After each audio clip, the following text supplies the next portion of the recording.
Hi students, welcome to the channel physics with Kiran Kumar. ఈరోజు మన electric fields and ఛార్జెస్లో main topic గురించి మాట్లాడుకుంటున్నామమ్మా. ఆ టాపిక్కే ఎలక్ట్రిక్ ఫీల్డ్.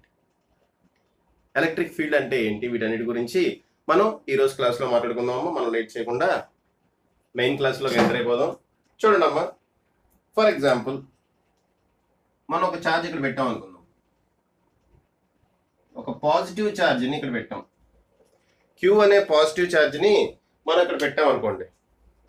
ఓకే అమ్మా, ప్లస్ క్యూ అనే పాజిటివ్ ఛార్జ్ని ఇక్కడ పెట్టాం మనం.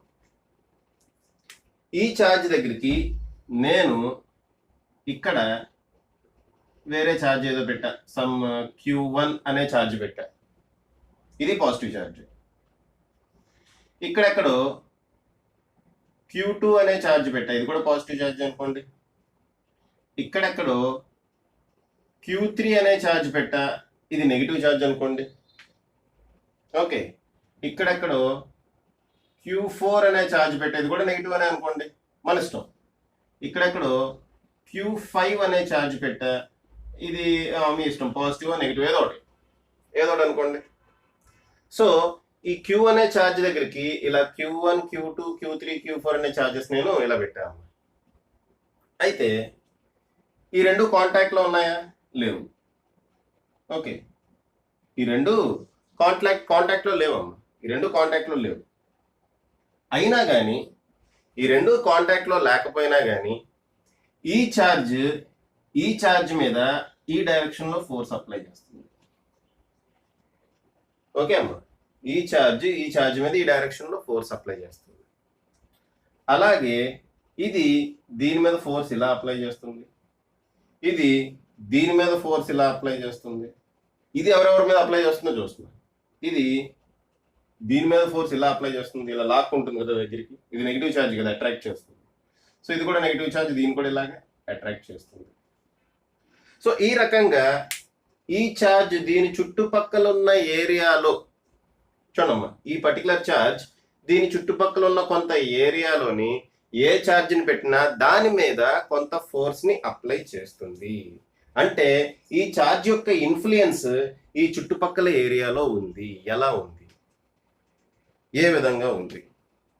ఓకే అమ్మా, ఈ ఛార్జ్ యొక్క ఇన్ఫ్లుయెన్స్ ఈ చుట్టుపక్కల ఏరియాలో ఉందమ్మా. ఈ ఛార్జ్ యొక్క ఇన్ఫ్లుయెన్స్ ఈ చుట్టుపక్కల ఏరియాలో ఉంది. ఆ ఇన్ఫ్లుయెన్స్ వల్ల ఇది ఏం చేస్తుంది, దీన్ని రిపల్ చేయటం, లేదంటే వీటిని అట్రాక్ట్ చేయటం అలా చేస్తుంది. ఓకే, అంటే మనకి ఇక్కడ ఏమర్థమైంది, ఈ ఛార్జ్కి చుట్టుపక్కల ఏరియాలో కొంత ఇన్ఫ్లుయెన్స్ అనేది ఉంది. ఆ ఇన్ఫ్లుయెన్స్నే ఇక్కడ దీన్ని అట్రాక్ట్ చేయడానికి, రిపల్ చేయడానికి హెల్ప్ చేస్తుంది. ఇక్కడ పక్కన పెట్టిన ఛార్జెస్ని అట్రాక్ట్ చేయడానికో లేదా రిపల్ చేయడానికో హెల్ప్ చేస్తుంది. ఆ ఇన్ఫ్లుయెన్స్నే మనం ఎలక్ట్రిక్ ఫీల్డ్ అంటాం. ఆ ఇన్ఫ్లుయెన్స్నే మనం ఎలక్ట్రిక్ ఫీల్డ్ అంటాం. ఫర్ ఎగ్జాంపుల్ సన్ ఉంది, సన్ అర్త్ని అట్రాక్ట్ చేస్తుంది, అంతే కదమ్మా. సన్కి ఎర్త్కి మధ్యలో అట్రాక్షన్ ఉంటుంది.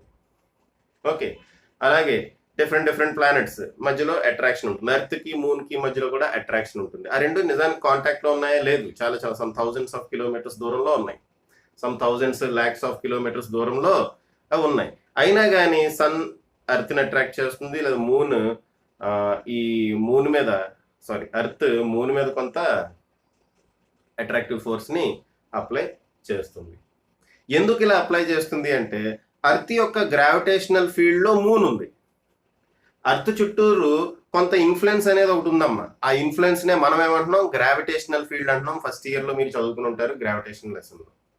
ఓకే, అర్త్ చుట్టూరు అర్త్ కొంత ఇన్ఫ్లుయెన్స్ని క్రియేట్ చేసుకుంటుంది. ఆ ఇన్ఫ్లుయెన్స్నే మనం గ్రావిటేషనల్ ఫీల్డ్ అంటాం. ఆ గ్రావిటేషనల్ ఫీల్డ్లో మూన్ ఉన్నప్పుడు ఆ మూన్ మీద అట్రాక్టివ్ ఫోర్స్ని అప్లై చేస్తుంది.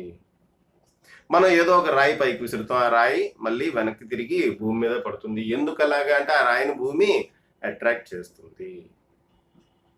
ఓకే అమ్మా, సో ఈ రకమైన అట్రాక్షన్ లేదా రిపల్షన్ అనేది ఛార్జ్ కూడా చూపిస్తుంది. గ్రావిటేషనల్ ఫోర్స్ అనేది only attractive, but electrostatic force అనేది attractive as well as repulsive. ఎందుకు ఆ ఫోర్స్ అప్లై చేస్తుందంటే దాని ఇన్ఫ్లుయెన్స్ అనేది ఉందమ్మా. దాని చుట్టూరు దాని ఇన్ఫ్లుయెన్స్ అనేది ఉంది. ఎలా అయితే ఎర్త్ చుట్టూరు దాని ఇన్ఫ్లుయెన్స్ ఉందో, లేదా సన్ చుట్టూరు దాని ఇన్ఫ్లుయెన్స్ ఉందో, అలాగే ఈ ఛార్జ్ చుట్టూరు కొంత ఇన్ఫ్లుయెన్స్ ఉంటుంది. ఆ ఇన్ఫ్లుయెన్స్నే మనం ఎలక్ట్రిక్ ఫీల్డ్ అంటాం. ఆ ఎలక్ట్రిక్ ఫీల్డ్ వల్ల ఇక్కడ ఫోర్స్ అనేది అప్లై అవుతుంది చార్జెస్ మీద. ఓకే అమ్మ, ఆ ఎలక్ట్రిక్ ఫీల్డ్ వల్లే ఫోర్సెస్ అనేవి అప్లై అవుతున్నాయి దేని మీద, చార్జెస్ మీద. రైట్. సో అదేమో the space around an electric charge where it's influence can be felt by another charge. The space around an electric charge, the space around an electric charge where its influence can be felt by another charge, where its influence is felt by another charge, ive another charges, okay, is called electric field. దాన్ని మనం electric field అంటాం. ఇది positive charge కి అయితే radially outwards ఉంటుందమ్మా. Point charges గురించి చెప్తున్నా. Point charges కి పాజిటివ్ ఛార్జెస్ అయితే రేడియల్లీ అవుట్వర్డ్స్, నెగిటివ్ ఛార్జ్ అయితే రేడియల్లీ ఇన్వర్డ్స్. పాజిటివ్ ఛార్జ్ కి రేడియల్లీ అవుట్వర్డ్స్, నెగిటివ్ ఛార్జ్ కి రేడియల్లీ ఇన్వర్డ్స్. ఫీల్డ్ అనేది రేడియల్లీ అవుట్వర్డ్స్, అందుకే ఏరో మార్క్స్ బయట వేసామా. ఇక్కడ నెగిటివ్ ఛార్జ్ ఉంది, radially inwards. Okay, for example ఇక్కడ నెగిటివ్ ఛార్జ్ ఉంది అనుకోండి. నెగిటివ్ ఛార్జ్ ఉంటే వీటిని అట్రాక్ట్ చేస్తుంది, వీటిని రిపెల్ చేస్తుంది. ఓకేనా? సో నెగిటివ్ ఛార్జ్ కి రేడియల్లీ ఇన్వర్డ్స్. సరే, ఇది ఇన్వర్డ్స్ అవుట్వర్డ్స్ మనం ఎలా డ్రా చేసాం? ఎలా డ్రా చేసామంటే అది నెక్స్ట్ టాపిక్ లో నేను చెప్తాను. ఓకే, పాజిటివ్ ఛార్జ్ కి రేడియల్లీ అవుట్వర్డ్స్ ఎందుకు వేశారు, నెగిటివ్ ఛార్జ్ కి రేడియల్లీ ఇన్వర్డ్స్ ఎందుకు వేశారు అనేది నెక్స్ట్ టాపిక్ లో చెప్తాను. ప్రస్తుతానికి గుర్తుపెట్టుకోండి, పాజిటివ్ ఛార్జ్ కి రేడియల్లీ అవుట్వర్డ్స్, నెగిటివ్ ఛార్జ్ కి రేడియల్లీ ఇన్వర్డ్స్. ఓకే అమ్మ, ఈ ఎలక్ట్రిక్ ఫీల్డ్ ఎక్కడి వరకు ఎక్స్టెండ్ అయి ఉంటుందంటే టిల్ ఇన్ఫినిటీ. ఇన్ఫినిటీ వరకు ఎక్స్టెండ్ అయి ఉంటుందంటమ్మా electric field, till infinity. Okay theory ప్రకారం ఇన్ఫినిటీ వరకు ఎక్స్టెండ్ అయి ఉంటుంది, బట్ నిజానికి ఇన్ఫినిటీ వరకు ఉండదమ్మా. దాన్ని ఎఫెక్ట్ అనేది ఇన్ఫినిటీ వరకు ఎక్కడ ఉంటుంది చెప్పండి? ఒక చిన్న ఛార్జ్ దాని ఎఫెక్ట్ అనేది ఇన్ఫినిటీ వరకు ఉంటుందా? ఉండదు. ఓకే, అంటే చాలా దూరం వరకు ఉంటుంది అని అర్థం. థియరీ ప్రకారం అయితే ఇన్ఫినిటీ వరకు ఉంటుంది అని చెప్పాలి. ఈ ఎలక్ట్రిక్ ఫీల్డ్ ఇన్ఫినిటీ వరకు ఎక్స్టెండ్ అవుతుంది. దాన్ని స్ట్రెంగ్త్ వీక్ అవుతూ ఎక్కడో జీరో అవుతుంది. ఎక్కడో జీరో అవుతుంది అంటే ఇన్ఫినిటీ దగ్గర జీరో అవుతుంది అని చెప్తాం. ఓకే, సో అంటే ప్రాక్టికల్ గా చెప్పాలి అంటే బాగా దూరంగా. ఓకే, థియరిటికల్ గా ఇన్ఫినిటీ అమ్మ, పక్కాగా థియరీ ప్రకారం చెప్పాలంటే ఇన్ఫినిటీ వరకు ఎక్స్టెండ్ అవుతుంది అని చెప్తాం. అయితే ప్రాక్టికల్ గా చెప్పినప్పుడు ఏం చెప్తాం? దీని ఇన్ఫ్లుయెన్స్ చాలా దూరం వరకు ఉంది అని చెప్తాం, అంతే. ఇన్ఫినిటీ వరకు అని చెప్తాం. ఓకేనా? సరే, సో మామూలుగా థియరిటికల్ గా అయితే this electric field extends till infinity. Infinity వరకు దాని ఇన్ఫ్లుయెన్స్ అనేది ఉంటుంది. ఒక ఛార్జ్ వల్ల ఇన్ఫ్లుయెన్స్ ఎక్కడ వరకు ఉంటుందమ్మా? ఇన్ఫినిటీ వరకు ఉంటుంది. Okay, right. సరే, నెక్స్ట్ చూడండి. Next, intensity of electric field. Electric field అంటే ఏంటో చెప్పాం, మరి ఎలక్ట్రిక్ ఫీల్డ్ కొంత ఇంటెన్సిటీ ఉంటుంది కదా.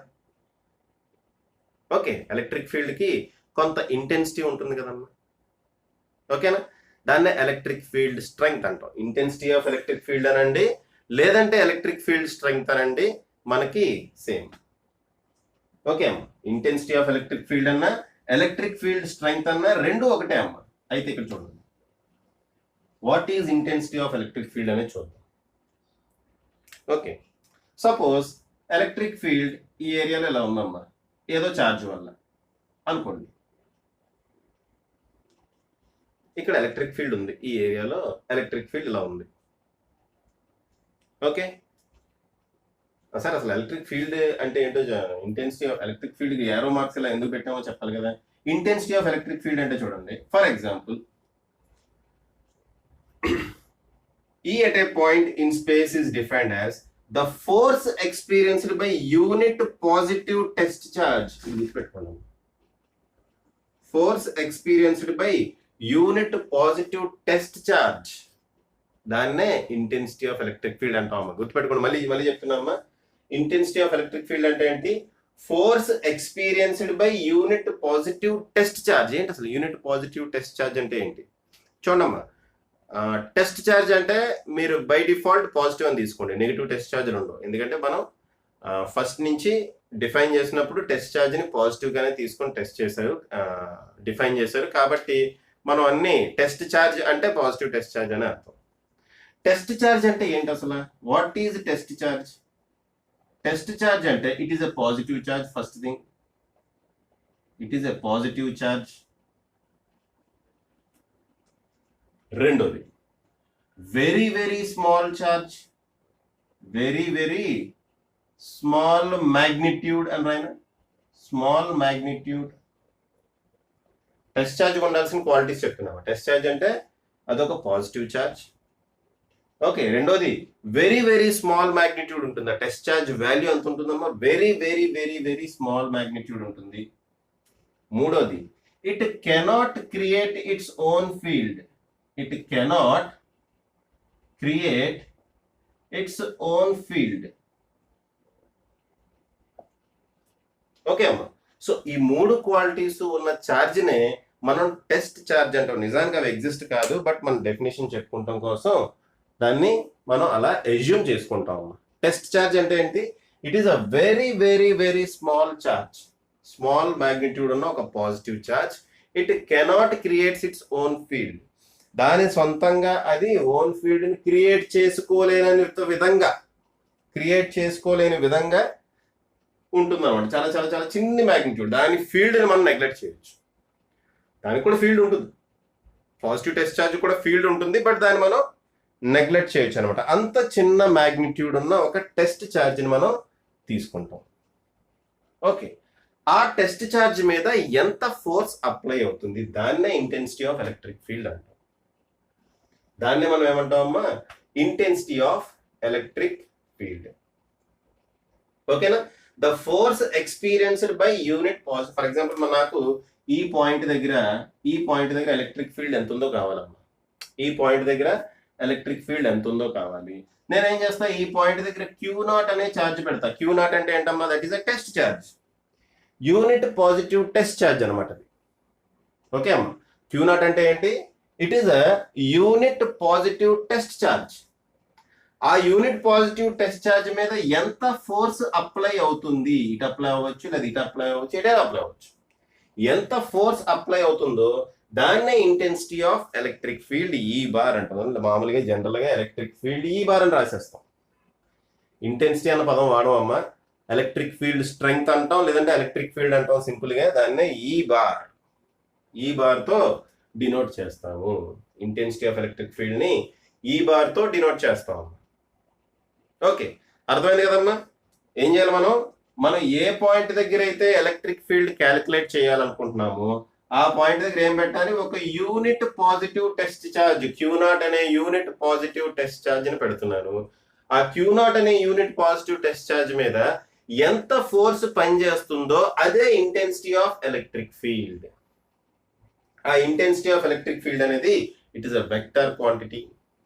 ఇంటెన్సిటీ ఆఫ్ ఎలక్ట్రిక్ ఫీల్డ్ అనేది it is a vector quantity. దాని యూనిట్ ఏమవుతుంది అంటే ఫస్ట్ మనం ఫార్ములా కనుక్కోవాలి. ఇక్కడ మనం యూనిట్ పాజిటివ్ టెస్ట్ ఛార్జ్ ని పెడుతున్నాం కదమ్మా, దాని మీద ఫోర్స్ దేని మీద డిపెండ్ అవుతుంది, ఇది మ్యాగ్నిట్యూడ్ మీద డిపెండ్ అవుతుంది. ఓకే, ఇక్కడ ఛార్జ్ కనుక ఎక్కువ ఉంటే ఫోర్స్ ఎక్కువ ఉంటుంది, ఛార్జ్ కనుక తక్కువ, ఛార్జ్ మ్యాగ్నిట్యూడ్ కనుక తక్కువ ఉంటే ఫోర్స్ కూడా తక్కువగానే ఉంటుంది. Therefore it is directly proportional to Q0. Okay, ఈ ప్రపోర్షనాలిటీ పోగొట్టడానికి మనం కాన్స్టెంట్ తో మల్టిప్లై చేస్తాం. ఆ కాన్స్టెంట్ పేరే ఎలక్ట్రిక్ ఫీల్డ్ స్ట్రెంగ్త్. సో దీని నుంచి చూడమ్మా, E bar equal to F bar by Q0, force per unit test charge. Simple గా డెఫినేషన్ చెప్పాలంటే ఎలక్ట్రిక్ ఫీల్డ్ కి force per unit test charge. Okay అమ్మా, సో ఇక్కడ మనం ఈ ఫార్ములా నుంచే చూడొచ్చు, ఈ బార్ అనేది it is a vector quantity. Okay, vector quantity SI unit ఏమవుతుందమ్మా, పైన ఉంది ఫోర్స్ కి SI యూనిట్ న్యూటన్, కింద ఏముంది ఛార్జ్. So newton by coulomb. Meter రాసాను, న్యూటన్ బై కూలుంబ్, లేదా వోల్ట్ పర్ మీటర్ అని కూడా రాయొచ్చు. న్యూటన్ పర్ కూలుంబ్ అని రాయొచ్చు, లేదంటే వోల్ట్ పర్ మీటర్ అని కూడా రాయొచ్చు. మీకు ఫ్యూచర్ లో తగ్గుతుంది. ఓకే, సో గుర్తుపెట్టుకోండి, ప్రస్తుతానికి గుర్తుపెట్టుకోండి, ఫ్యూచర్ లో అక్కడ వచ్చినప్పుడు చెప్తాలేమ్మా. యూనిట్ న్యూటన్ పర్ కూలుంబ్ అన్న రాయొచ్చు, లేదంటే వోల్ట్ పర్ మీటర్ అన్న రాయొచ్చు. రెండు correct. Okay, newton per coulomb or volt per metre రెండు కరెక్ట్ అమ్మా, రెండు రాసుకోవచ్చు. నెక్స్ట్, ఓకే అమ్మ, సో ఇక్కడ వరకు ఇంటెన్సిటీ ఆఫ్ ఎలక్ట్రిక్ ఫీల్డ్ వరకు అర్థమైంది కదా. It is vector quantity. Okay, ఇదంతా next, uniform electric field and non uniform electric field. Okay, uniform electric field అంటే ఏంటి, నాన్ యూనిఫామ్ ఎలక్ట్రిక్ ఫీల్డ్ అంటే ఏంటి? ప్రతి పాయింట్ దగ్గర మనం తీసుకున్న స్పేస్ లో, ఇక్కడ ఒక స్పేస్ తీసుకున్నాం అమ్మా, ఈ స్పేస్ లో ప్రతి పాయింట్ దగ్గర అన్ని పాయింట్స్ దగ్గర, ఈ స్పేస్ లో ఎన్ని పాయింట్స్ పాసిబుల్లో అన్ని పాయింట్స్ దగ్గర ఎలక్ట్రిక్ ఫీల్డ్ ఇది అనమాట. Intensity of electric field magnitude direction same ఉంటాయి. ఎలా ఉండాలమ్మా? మ్యాగ్నిట్యూడ్ సేమ్ ఉండాలి, డైరెక్షన్ సేమ్ ఉండాలి. అలా రెండు సేమ్ గా ఉంటే దాన్ని యూనిఫామ్ ఎలక్ట్రిక్ ఫీల్డ్ అంటాము. అలా లేకపోతే నాన్ యూనిఫామ్ ఎలక్ట్రిక్ ఫీల్డ్. అంటే non uniform electric field magnitude మారొచ్చు, లేదా డైరెక్షన్ మారొచ్చు, లేదా మ్యాగ్నిట్యూడ్ డైరెక్షన్ రెండు మారొచ్చు. ఓకే అమ్మా. సో యూనిఫామ్ ఎలక్ట్రిక్ ఫీల్డ్ అంటే ఏంటమ్మా, మనం తీసుకున్న ఒక స్పేస్ లో ప్రతి పాయింట్ దగ్గర electric field magnitude direction, electric field యొక్క మ్యాగ్నిట్యూడ్ డైరెక్షన్ రెండు సేమ్ ఉంటాయి. అదే అమ్మా, ఈ same at all points both in magnitude and direction. ప్రతి పాయింట్ దగ్గర మ్యాగ్నిట్యూడ్ డైరెక్షన్ సేమ్ ఉంటే దాన్ని యూనిఫామ్ ఎలక్ట్రిక్ ఫీల్డ్ అంటాం. ఏ ఒక్కటి మారినా నాన్ యూనిఫామ్ ఎలక్ట్రిక్ ఫీల్డ్ అంటాం. ఏ ఒక్కటైనా మారచ్చు, లేదా రెండు మారచ్చు. ఓకే అమ్మా. సో ఈ changes from point to point either in magnitude or in direction or in both non uniform electric field అంటే. ఓకే అమ్మా, నాన్ యూనిఫామ్ ఎలక్ట్రిక్ ఫీల్డ్ అంటే ఈ చేంజెస్. ఓకే అమ్మా. సరే, ఇప్పుడు ఇక్కడ బయటకి ఎందుకు లైన్స్ డ్రా చేశాను, లోపలికి ఎందుకు లైన్స్ డ్రా చేశాను అన్న విషయానికి వస్తే చూడమ్మా, ఈ పాజిటివ్ టెస్ట్ ఛార్జ్ దగ్గర, ఈ పాజిటివ్ ఛార్జ్ దగ్గర మనం ఏం తీసుకొచ్చి పెట్టాలమ్మా? ఈ పాజిటివ్ ఛార్జ్ దగ్గర మనం ఏం తీసుకొచ్చి పెట్టాలి? పాజిటివ్ టెస్ట్ ఛార్జ్ పెట్టాలి. దాన్ని ఇది ఏం చేస్తుంది? బయటికి తోసేస్తుంది. ఇక్కడ పెడితే ఇటు తోసేస్తుంది, ఇక్కడ పెడితే ఇటు, ఇక్కడ పెడితే ఇటు, ఇక్కడ పెడితే ఇటు, ఇక్కడ పెడితే ఇటు, ఇక్కడ పెడితే ఇటు, ఇక్కడ పెడితే ఇటు. సో ఆ పాజిటివ్ టెస్ట్ ఛార్జ్ మీద ఫోర్స్ ఈ డైరెక్షన్ లో ఉంది కాబట్టి ఎలక్ట్రిక్ ఫీల్డ్ కూడా అదే డైరెక్షన్ లో ఉంటుంది. అదే నెగిటివ్ ఛార్జ్ కనుక తీసుకుంటే ఇక్కడ ఎక్కడైనా పాజిటివ్ టెస్ట్ ఛార్జ్ పెట్టండి, అది లోపలికి లాక్కుంటుంది. ఓకే, సో లోపలికి లాక్కుంటుంది కాబట్టి ఎవరినమ్మా? పాజిటివ్ టెస్ట్ ఛార్జ్, నెగిటివ్ ఛార్జ్ని కాదు. ఎవరిని? పాజిటివ్ టెస్ట్ ఛార్జ్ని లోపలికి లాక్కుంటుంది కాబట్టి ఎలక్ట్రిక్ ఫీల్డ్ లోపలికి ఉంది అని చెప్పి ఇలా డ్రా చేశాను అనమాట. సో పాజిటివ్ ఛార్జ్కి it is radially outwards, negative ఛార్జ్కి ఎలక్ట్రిక్ ఫీల్డ్ అనేది రేడియల్లీ ఇన్వర్డ్స్. ఈ రకంగా మనం ఎలక్ట్రిక్ ఫీల్డ్ని డిఫైన్ చేసుకుంటాం. ఓకే అమ్మా. సో పాజ్ చేసి రాసుకుంటే రాసుకోండి. ఓకే, సరే ఇప్పుడు చూడండి, ఎలక్ట్రిక్ ఫీల్డ్ హెడింగ్ చూడమ్మా. Electric field intensity due to isolated point charge Q at a distance R. ఇది ఒక 4 మార్క్స్ క్వశ్చన్ అమ్మా. ఎలక్ట్రిక్ ఫీల్డ్ ఇది కలిపి ఒక 4 మార్క్స్ క్వశ్చన్ కడగడానికి ఛాన్స్ ఉంది ఏపీ తెలంగాణ స్టూడెంట్స్ కి. ఓకే, సరే. So electric field intensity due to an isolated point charge Q at a distance are.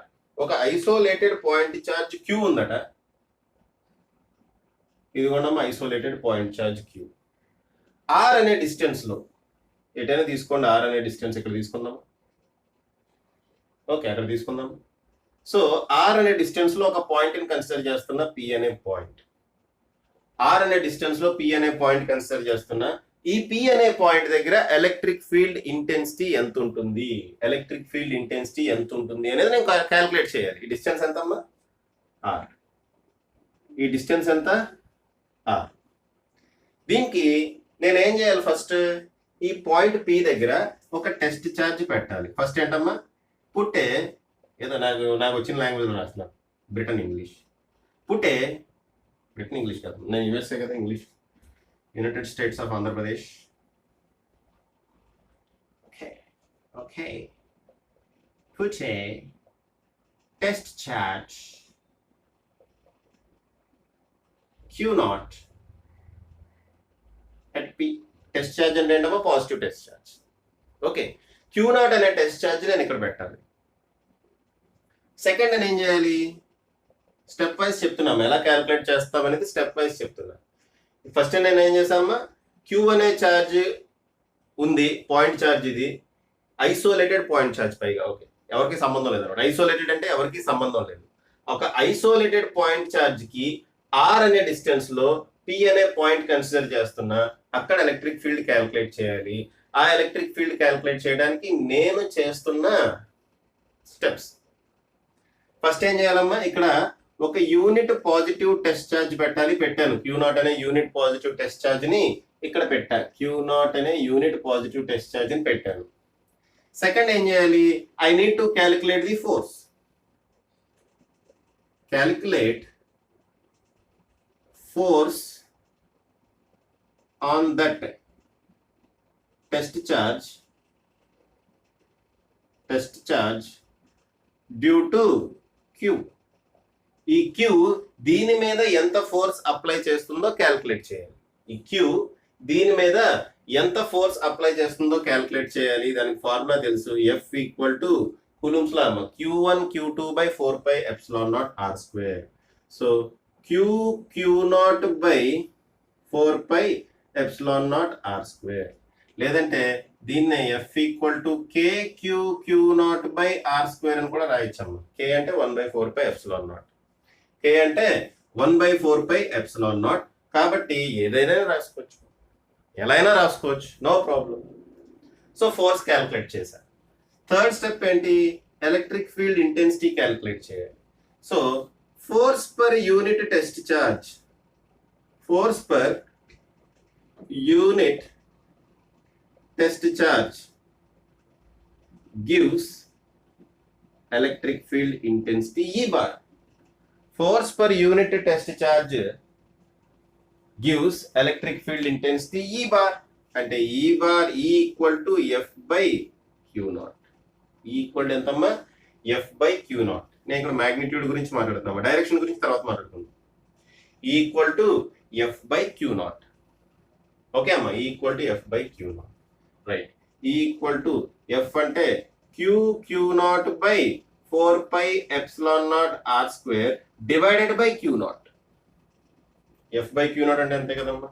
So ఈ Q0 ఈ Q0 క్యాన్సిల్ అయ్యి మనకి E ఈక్వల్ ఎంత వస్తుందమ్మా? Q by 4 pi epsilon naught R square. లేదా E equal to KQ by R square, where K equal to 1/4 pi epsilon naught. ఇదంతా మీకు తెలుసు. ఓకే అమ్మా. సో ఇది విషయం. ఒక యూనిట్ పాజిటివ్ ఒక ఐసోలేటెడ్ పాయింట్ ఛార్జ్ Q వల్ల ఎలక్ట్రిక్ ఫీల్డ్ ఎంత ఉంటుందమ్మా? Equal to Q by 4 pi epsilon naught R square. మరి దీని వెక్టార్ ఫామ్ లో రాద్దామా? ఈ బార్ అనేది వెక్టర్, ఇది ఓన్లీ మ్యాగ్నిట్యూడ్ అమ్మా. ఓకే, అది కేవలం మ్యాగ్నిట్యూడ్ మాత్రమే. మనకేం కావాలి? వెక్టర్ ఫామ్ లో కావాలి. చూడమ్మా, ఎలక్ట్రిక్ ఫీల్డ్ సరే మనం కూలుంబ్స్ లాను కూడా వెక్టర్ ఫామ్ లో రాసాం. అలాగే ఎలక్ట్రిక్ ఫీల్డ్ కూడా మనం వెక్టర్ ఫామ్ లో రాయాల్సి ఉంటుంది. So electric field vector form లో రాయాలంటే E bar equal to Q by 4 pi epsilon naught R square into n cap అని పెట్టొచ్చు, where n cap is the direction of electric field. n cap అనేది unit vector అమ్మా. It represents the direction of electric field. n cap represents the direction of electric field అమ్మా. n cap అనేది electric field యొక్క direction ని represent చేస్తుంది. మరి ఎలా represent చేస్తుంది చూద్దాం, అది కూడా చూద్దాం. ఇదిగోండి, ఇది ఒక కోఆర్డినేట్ యాక్సిస్ అనుకోండి. ఇదొక కోఆర్డినేట్ యాక్సిస్. మనకి కావలసిన ఐసోలేటెడ్ పాయింట్ ఛార్జ్ ఇక్కడ ఉంది. ఐసోలేటెడ్ పాయింట్ ఛార్జ్ ఇదమ్మా, పెద్దగా వేస్తాయి. ఐసోలేటెడ్ పాయింట్ ఛార్జ్ Q ఇది. ఓకే, నెక్స్ట్ ఇక్కడెక్కడో మనం కన్సిడర్ చేస్తున్న పాయింట్ P ఉంది. ఇదేంటమ్మా? Point charge Q. మనం ఈ పాయింట్ దగ్గర మ్యాగ్నెటిక్ ఫీల్డ్ ఎలక్ట్రిక్ ఫీల్డ్ ని ఎలక్ట్రిక్ ఫీల్డ్ మనం క్యాల్కులేట్ చేయాలి. ఓకే, జాగ్రత్త చూడండి. దీని యొక్క పొజిషన్ వెక్టార్ ని నేను R1 అనుకుంటా. దాని యొక్క పొజిషన్ వెక్టార్ నేను R1 అనుకుంటా. P అనే పాయింట్ యొక్క పొజిషన్ వెక్టార్ నేను సింపుల్ గా R అనుకుంటా. P అనే పాయింట్ యొక్క పొజిషన్ వెక్టార్ ని నేను సింపుల్ గా R అనుకుంటా అమ్మా. ఇప్పుడు ఎలక్ట్రిక్ ఫీల్డ్ దీని మీద ఎటు పనిచేస్తుంది? ఫర్ ఎగ్జాంపుల్ ఇది పాజిటివ్ ఛార్జ్ అనుకోండి, ఎలక్ట్రిక్ ఫీల్డ్ ఈ డైరెక్షన్ లో పనిచేస్తుంది కదా, అంతేనా? ఎలక్ట్రిక్ ఫీల్డ్ ఈ డైరెక్షన్ లో పనిచేస్తుంది. ఆ ఎలక్ట్రిక్ ఫీల్డ్ మనం రాయాలి. ఆ ఎలక్ట్రిక్ ఫీల్డ్ నే మనం రాయాలి. రైట్, రాస్తున్నాం. చూడండి, E bar equal to Q by, చాలా ఈ కూలుంబ్స్ లాలో చూసిందే, ఇంకొంచెం క్లియర్ గా ఎక్స్ప్లెయిన్ చేస్తున్నాను. 4 pi epsilon naught R square. Okay, 4 pi epsilon naught R square అంటే ఈ డిస్టెన్స్ నేను R అనుకుంటున్నాను. ఓకే, ఇది R1 బార్, ఇది R బార్. ఓకే, ఆ డిస్టెన్స్ నేను ఆర్ అనుకుంటే అసలు యాక్చువల్గా ఈ డిస్టెన్స్ ఏమవుతుందమ్మా? ఈ డిస్టెన్స్ ఏమవుతుంది చెప్పండి. అది తర్వాత రాద్దాం, ఈ ఫార్ములా తర్వాత రాద్దాం. ఈ డిస్టెన్స్ ఏమవుతుంది మనం వెక్టర్ ఫామ్ లో రాద్దాము ఫస్ట్. ఓకే, వెక్టర్ ఫామ్ లో ఈ డిస్టెన్స్ రాద్దాం. ఏమవుతుంది? Final point minus initial point. ఇది ఫైనల్ పాయింట్ కదా. ఇనిషియల్ పాయింట్ అంటే ఏంటమ్మా? ఛార్జ్ ఎక్కడుందో అది ఇనిషియల్ పాయింట్ అవుతుంది. ఛార్జ్ ఎక్కడైతే ఉందో అది ఇనిషియల్ పాయింట్ అవుతుంది. ఇది ఫైనల్ పాయింట్ అవుతుంది. So final point minus initial point అనేది మనకు వచ్చే displacement vector. That is equal to R minus r1 bar. That is equal to R minus r1 bar. r bar minus r1 bar అనేది this is the displacement vector అమ్మ. That is the displacement vector. Magnitude కావాలంటే ఏం చేస్తా? Mod R bar minus mod r1 bar. Finish. So నేను 4π epsilon not బదులు ఇదిగోండి 4π epsilon naught r square బదులు ఈ డిస్ప్లేస్మెంట్ మాగ్నిట్యూడ్ యొక్క హోల్ స్క్వేర్ రాసుకోవచ్చు కదా, r bar minus r1 bar అని రాసుకోవచ్చు కదమ్మా. హోల్ స్క్వేర్ రాయాలి కదా, హోల్ స్క్వేర్. ఇక్కడ మరి ఎన్ క్యాప్ ఉంది. ఎన్ క్యాప్ అంటే ఏంటమ్మా? ఈ యూనిట్ వెక్టార్, ఈ డైరెక్షన్ లో ఉండే యూనిట్ వెక్టార్ కావాలి. ఈ డైరెక్షన్ లో ఉండే యూనిట్ వెక్టార్ ఎవరు? ఈ డైరెక్షన్ లో ఉన్న వెక్టార్ ఎవరమ్మా? ఇది. ఫర్ ఎగ్జాంపుల్ ఈ వెక్టార్ ని ఏ బార్ అనుకున్నాం అనుకోండి. యూనిట్ వెక్టార్ ఏమవుతుందమ్మా? A cap equal to A bar divided by mod A bar. A bar divided by mod A bar, అంతే కదా. Unit vector formula A cap equal to A bar divided by mod A bar. Same అలాగే ఈ vector కి unit vector ఏమవుతుంది? R bar minus r1 bar divided by R bar minus r1 bar magnitude. So అదే value ఇక్కడ రాస్తాము. Same ఇదే value ఇక్కడ రాస్తాం. R bar minus r1 bar by R bar minus r1 bar magnitude. ఇప్పుడు ఏమవుతుందో మీరు చూడండి. E bar equal to Q by 4π epsilon naught. ఇక్కడ R bar minus r1 bar whole square ఉంది, ఇక్కడ R bar minus r1 bar ఇవన్నీ మాగ్నిట్యూడే కాబట్టి R bar minus r1 bar whole cube అవుతుందమ్మా. ఇక్కడ పైన మిగులుతుంది R bar minus r1 bar. So vector form లో ఈ విధంగా రాయొచ్చు. అయితే మీ టెక్స్ట్ బుక్ లో R bar minus r1 bar బదులు డైరెక్ట్ గా ఆర్ బార్ పెట్టుంటాడు. ఎందుకంటే ఇక్కడ దీన్ని ఆరిజిన్ దగ్గర తీసుకుని ఉంటాడు అమ్మా. ఓకే అమ్మా, ఈ ఛార్జ్ ఆరిజిన్ దగ్గర తీసుకున్నాం అనుకోండి, డైరెక్ట్ గా ఆర్ బారే అవుతుంది కదా. అలాగే తీసుకోవచ్చు కదా. ఇది నేను ఒక జనరల్ ఐడియా చెప్పామ్మా. ఈ ఛార్జ్ ఆరిజిన్ దగ్గర ఉంటే ఈ డిస్టెన్స్ ఏమవుతుందమ్మా? ఆర్ బార్ అవుతుంది. కాబట్టి ఆ కేసులో మనం ఏం రాయొచ్చు? E bar equal to Q by 4π epsilon naught R cube into R bar. So కొన్ని టెక్స్ట్ బుక్స్ లో ఇలా కూడా ఉండొచ్చు. ఓకే, మీ అకాడమీ టెక్స్ట్ బుక్ లో మేబీ అలా ఉండొచ్చు. ఓకే అమ్మా, ఓకేనా? So this is the vector form. Vector form, ఈ రెండు vector forms. Vector form of E bar. Okay, ఇది గుర్తుపెట్టుకోండి అమ్మా. జనరల్ గా వెక్టర్ ఫామ్ ఎప్పుడో కానీ ఉపయోగించాం. అయితే ఇవాళ వెక్టర్ ఫామ్ ఉపయోగించే ఒక ప్రాబ్లం కూడా చేద్దాము. లాస్ట్ టైం ఫోర్స్ గురించి డిస్కస్ చేసినప్పుడు కూడా వెక్టర్ ఫామ్ లో మనం ప్రాబ్లం చేయలేదు, బట్ ఎలక్ట్రిక్ ఫీల్డ్ లో వెక్టర్ ఫామ్ లో మనం ప్రాబ్లం చేద్దాం.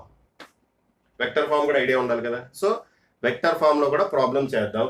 సో ఇది అర్థమైందని అనుకుంటున్నాము. చూడమ్మా, ఈ ఛార్జ్ కనుక ఆరిజిన్ దగ్గర ఉంటే ఈ ఫార్ములా డైరెక్ట్గా వేసేయచ్చు.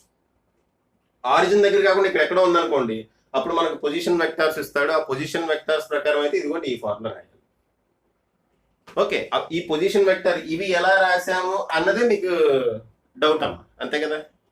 ఇది ఎలా రాసాము అన్నదే మనకు డౌట్. ఇదిగోండి ఇక్కడి నుంచి రాస్తాం. ఓకే, మనం ఫస్ట్ ఏం క్యాలిక్యులేట్ చేయాలమ్మా? డిస్ప్లేస్మెంట్ వెక్టార్ క్యాలిక్యులేట్ చేయాలి. డిస్ప్లేస్మెంట్ వెక్టార్ అంటే final point minus initial point. Charge ఎప్పుడు ఇనిషియల్ పాయింట్ అమ్మా. ఏ పాయింట్ దగ్గర అయితే ఎలక్ట్రిక్ ఫీల్డ్ మనం మెజర్ చేస్తున్నామో అది ఫైనల్ పాయింట్. గుర్తుపెట్టుకోండి, ఏ పాయింట్ దగ్గర అయితే ఎలక్ట్రిక్ ఫీల్డ్ మనం మెజర్ చేస్తున్నామో అది ఫైనల్ పాయింట్.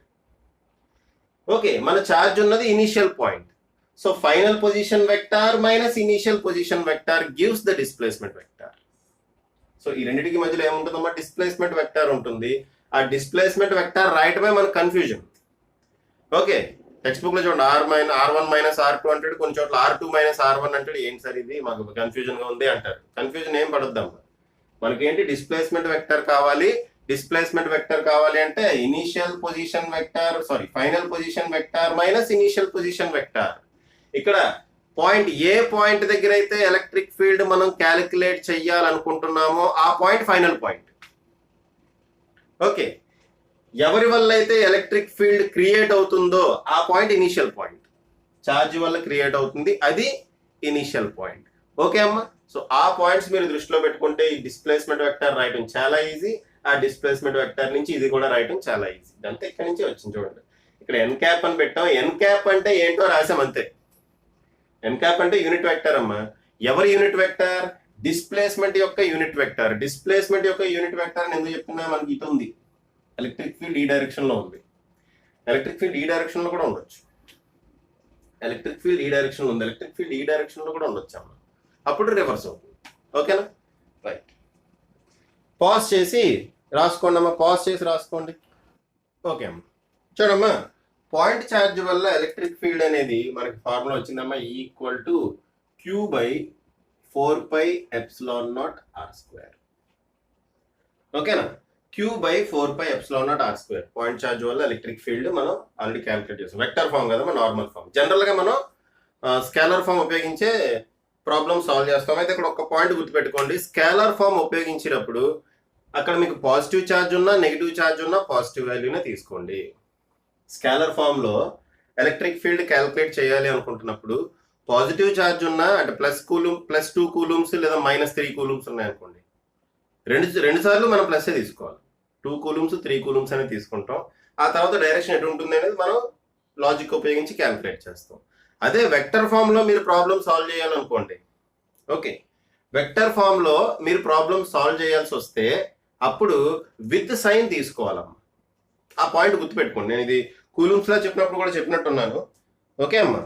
ఎలక్ట్రిక్ ఫీల్డ్ ఒక పాయింట్ దగ్గర ఎలక్ట్రిక్ ఫీల్డ్ మీరు స్కేలార్ ఫామ్ లో అంటే ఈ ఫార్ములా ఉపయోగించి క్యాలిక్యులేట్ చేయదలుచుకుంటే మీరు సైన్ నెగ్లెక్ట్ చేయొచ్చు. పాజిటివ్ సైన్ ఉన్నా నెగిటివ్ సైన్ ఉన్నా పాజిటివ్ సైన్ తీసుకోండి. ఓకే, అలా కాకుండా వెక్టర్ ఫామ్ లో కనుక మీరు క్యాలిక్యులేట్ చేయదలుచుకుంటే అక్కడ సైన్ కన్సిడర్ చెయ్యాలి. ఓకే అమ్మా, అది ఇంపార్టెంట్. రైట్. సో Q/4πε0r² అనేది ఒక పాయింట్ ఛార్జ్ వల్ల, ఒక పాయింట్ ఐసోలేటెడ్ పాయింట్ ఛార్జ్ వల్ల r అనే డిస్టెన్స్ లో మనకి ఉన్న ఎలక్ట్రిక్ ఫీల్డ్. సో ఈ ఎలక్ట్రిక్ ఫీల్డ్ ఎప్పుడు 0 అవుతుంది? Electric field will be equal to 0 when, లేదా ఇలా రాద్దాం, electric field tends to 0 when r tends to infinity. అంతే కదమ్మా. ఎలక్ట్రిక్ ఫీల్డ్ ఎప్పుడు 0 అవుతుంది? ఎప్పటికీ 0 కాదు. ప్రాక్టికల్ గా అయితే ఎప్పటికీ 0 కాదు. ఓకే అమ్మా, ప్రాక్టికల్ గా ఎలక్ట్రిక్ ఫీల్డ్ అనేది ఎప్పటికీ 0 కాదు. కానీ r ఇన్ఫినిటీకి వెళ్తుంటే ఈ 0కి దగ్గరగా వెళ్తుంది. ఈ 0కి దగ్గరగా వెళ్తుంది. అదొక పాయింట్ చెప్పుకుంటాం. ఇంకా electric field is in the direction of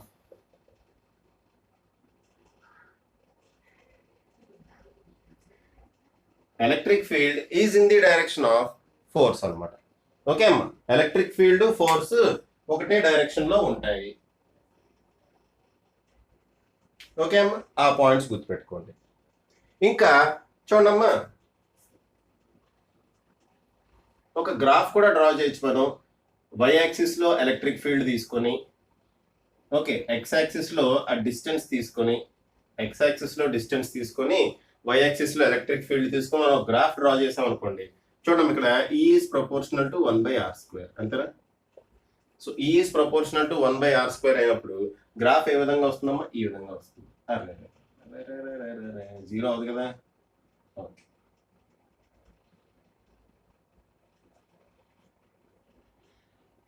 అంతే కదమ్మా. ఎలక్ట్రిక్ ఫీల్డ్ 0 అవుతుంది, అవ్వదు. ఎక్కడో ఇన్ఫినిటీ దగ్గర అవుతుంది. ఎక్కడో ఇన్ఫినిటీ దగ్గర 0 అవుతుంది. r వాల్యూ తగ్గుతూ ఉంటే E టెన్స్ టు ఇన్ఫినిటీ అవుతుంది. అంతే కదా. r వాల్యూ 0 అయింది అనుకుంటాం, E టెన్స్ టు ఇన్ఫినిటీ. యాక్చువల్గా ఇన్ఫినిటీ అనమ్మా, కెనాట్ బి డిఫైన్డ్. ఓకే, ఇక్కడ ఛార్జ్ ఉందమ్మా, ఇక్కడ ఛార్జ్ ఉంది. ఈ ఛార్జ్ దగ్గర ఎలక్ట్రిక్ ఫీల్డ్ ఎంత అని అడిగారు, కెనాట్ బి డిఫైన్డ్. ఇన్ఫినిటీ అని వస్తుంది, యాక్చువల్గా మ్యాథమెటికల్గా ఇన్ఫినిటీ వస్తుంది. It cannot be defined, cannot say అనమాట, మనం కెనాట్ సే. ఓకే, సో ఇది ఆర్ దగ్గర ఆర్ వాల్యూ కనుక తగ్గుతూ ఉంటే గ్రాఫ్ ఈ విధంగా వస్తుంది. అయితే ఈ వీడియో లాస్ట్లో అమ్మ గ్రాఫ్స్ ఎలా డ్రా చేయాలని కూడా నేను చెప్తాను. ఓకే, ఎలక్ట్రిక్ ఫీల్డ్ గ్రాఫ్స్ కొన్ని సిచ్యువేషన్స్ ఇచ్చే అవకాశం ఉంది. ఐటీజేఈ నీట్లో ఏదో ఒక సిచ్యువేషన్ ఇచ్చి దీన్ని గ్రాఫ్ డ్రా చేయండి అంటాడు. ఓకే, మనం కొన్ని సిచ్యువేషన్స్ చూద్దాం. ఆ సిచ్యువేషన్స్ లో గ్రాఫ్ ఏ విధంగా డ్రా చేయాలి అనేది నేను మీకు క్లియర్ కట్ గా చెప్తాను. ఓకే, చిన్న టెక్నిక్ ఉంటుంది, ఆ చిన్న టెక్నిక్ ఫాలో అయితే సరిపోతుంది. ఓకేనా, రైట్. పాజ్ చేసి రాసుకోండి, మా పాయింట్స్ కూడా రాసుకోండి పాజ్ చేసి. ఓకే అమ్మ, నెక్స్ట్ మనం కొన్ని ప్రాబ్లమ్స్ చేద్దాం. ఈ ప్రాబ్లమ్స్ అన్ని మనం కూలూమ్స్ ఫోర్స్ కి సంబంధించి కొన్ని ప్రాబ్లమ్స్ చేసాం కదమ్మా, దాని మీద తక్కువే చేస్తాం కానీ ఇంచుమించుగా అవే మోడల్స్ అమ్మా, సేమ్ మోడల్స్. ఓకే, కూలూమ్స్ లాగా చెప్పుకున్నప్పుడు మనం ఎటువంటి మోడల్స్ అయితే చేసామో అటువంటి మోడల్కి సంబంధించిన ప్రాబ్లమ్స్ చేస్తాం. ఫర్ ఎగ్జాంపుల్ చూడండి, ఇక్కడ ఒక ఛార్జ్ ఉంది, ఇక్కడ ఒక ఛార్జ్ ఉంది, they are separated by distance 2 meters. Okay, ఒక ప్రాబ్లం చెప్తున్నా వినండి. ఇక్కడ ఛార్జ్ ఉంది, ఇక్కడ ఛార్జ్ ఉంది, they are separated by distance of 2 meters. ఈ ఛార్జ్ 5 × 10⁻⁻19 కూలూమ్స్ అనుకుందాం. ఈ ఛార్జ్ 20 × 10⁻⁻19 కూలూమ్స్ అనుకుందాం. ఈ ఛార్జ్ ఏమో ప్లస్, ఇవన్నీ ప్లస్ లేమో, పాజిటివ్ ఛార్జ్. 5 × 10⁻⁻19 కూలూమ్స్, ఇదేమో 20 × 10⁻⁻19 కూలూమ్స్. అయితే ఈ రెండింటి మధ్యలో ఏదో ఒక పాయింట్ దగ్గర ఎలక్ట్రిక్ ఫీల్డ్ 0 అవుతుంది. ఈ రెండింటి మధ్యలో ఏదో ఒక పర్టికులర్ పాయింట్ దగ్గర ఎలక్ట్రిక్ ఫీల్డ్ 0 అవుతుంది. అది ఎంత దూరంలో ఉంటుంది, ఏదో ఒక ఛార్జ్, ఈ ఛార్జ్ కానీ ఈ ఛార్జ్ కానీ ఎంత దూరంలో ఉంటుంది అనేది క్యాల్కులేట్ చేయాలి. ఈ రెండింటి మధ్యలో డిస్టెన్స్ ఎంత? ఈ డిస్టెన్స్ ఎంత? 2 meters. ఓకే అమ్మ, సో ఫర్ ఎగ్జాంపుల్ మనం సెంటర్లో తీసుకున్నాం అనుకోండి, సో దీనివల్ల ఎలక్ట్రిక్ ఫీల్డ్ ఇటు ఉంటుంది, దీనివల్ల ఎలక్ట్రిక్ ఫీల్డ్ ఇటు ఉంటుంది, రెండు ఆపోజిట్ డైరెక్షన్ లో ఉన్నాయి. అయితే దీనివల్ల ఎలక్ట్రిక్ ఫీల్డ్ ఎక్కువ ఉంటుంది, దీనివల్ల ఎలక్ట్రిక్ ఫీల్డ్ తక్కువ ఉంటుంది, కాబట్టి ఇక్కడ 0 అయ్యే ఛాన్స్ లేదు. సో ఇక్కడ ఎక్కడన్నా పాయింట్ తీసుకున్నాం అనుకోండి, దీనికి దగ్గరలో పాయింట్ తీసుకున్నాం అనుకోండి, అప్పుడు ఛాన్స్ ఉంది, దీనివల్ల ఎలక్ట్రిక్ ఫీల్డ్ ఇటు ఉంటుంది, దీనివల్ల ఎలక్ట్రిక్ ఫీల్డ్ ఇటు ఉంటుంది. ఓకే అమ్మ, దీనివల్ల ఎలక్ట్రిక్ ఫీల్డ్ ఇటు, దీనివల్ల ఎలక్ట్రిక్ ఫీల్డ్ ఇటు ఉంటుంది.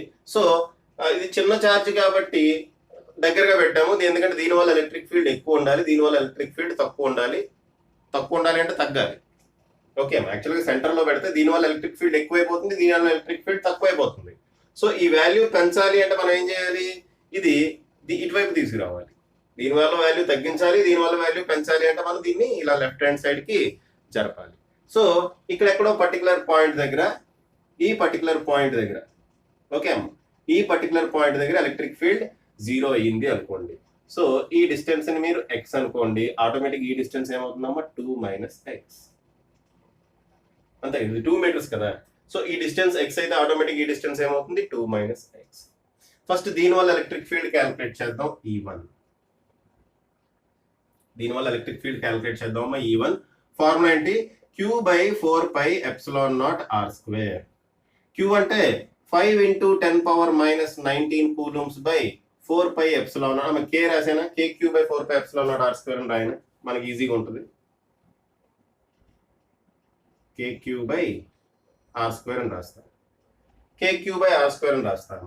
K × 5 × 10⁻⁻19 బై r² అంటే x². అలాగే దీనివల్ల ఎలక్ట్రిక్ ఫీల్డ్ E2 అనుకుందాం. ఓకే, దీనివల్ల ఎలక్ట్రిక్ ఫీల్డ్ E2 అనుకుందాం, అదేమవుతుంది, అది కూడా KQ/r² అవుతుంది. KQ1 అనుకుందాం, KQ2 అనుకుందాం. ఓకే, ఇది r1², ఇది r2² అనుకుందాం. ఓకే, డిస్టెన్స్లు వేరు కదా. సో Q అంటే ఎంతమ్మా, 20 × 10⁻⁻19 బై 2 - x². 2 - x². ఈ రెండు ఎలక్ట్రిక్ ఫీల్డ్స్ ఈక్వల్ అవుతాయి. ఇక్కడ ఈక్వల్ అండ్ ఆపోజిట్ అమ్మ, ఆ రెండు ఎలక్ట్రిక్ ఫీల్డ్స్ ఇక్కడ ఈక్వల్ అండ్ ఆపోజిట్. దీనివల్ల ఎలక్ట్రిక్ ఫీల్డ్ ఎలాగా, దీనివల్ల ఎలక్ట్రిక్ ఫీల్డ్ ఎలాగా ఉంటాయి, ఆ రెండు ఈక్వల్ అండ్ ఆపోజిట్. కాబట్టి E1 = E2 అని రాయొచ్చు. E1 = E2. E1 + E2 = 0 కదా, రెండు ఆపోజిట్ డైరెక్షన్ లో ఉన్నాయి. కాబట్టి E1 minus E2 equal to 0 అని రాస్తాం. Therefore E1 equal to E2 అవుతుంది. Okay, E1 equal to E2 అయితే k into 5 into 10 power minus 19 divided by X square is equal to k into 20 into 10 power minus 19 by 2 minus X whole square. Okay అమ్మ, k cancel, 10 power minus 19 10 power minus 19 cancel, 5 ఏమో 4 times cancel అవుతుంది ఇక్కడ. So cross multiply చేస్తే మనకి 2 minus X whole square is equal to 4x square. 2 minus x whole square equal to 4x square. This is equal to, అంటే both side square root కనుక తీసుకున్నాం అనుకోండి, 2 minus x equal to 2x. 2 minus x equal to 2x.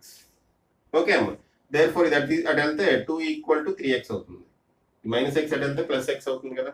So 2x plus x ఏమవుతుంది, 3x. Therefore x equal to 3/2. x equal to 3/2 metres. Okay అమ్మ, x equal to ఎంత, 3/2 metres. 3/2 నా 2/3, sorry 2/3 అమ్మ.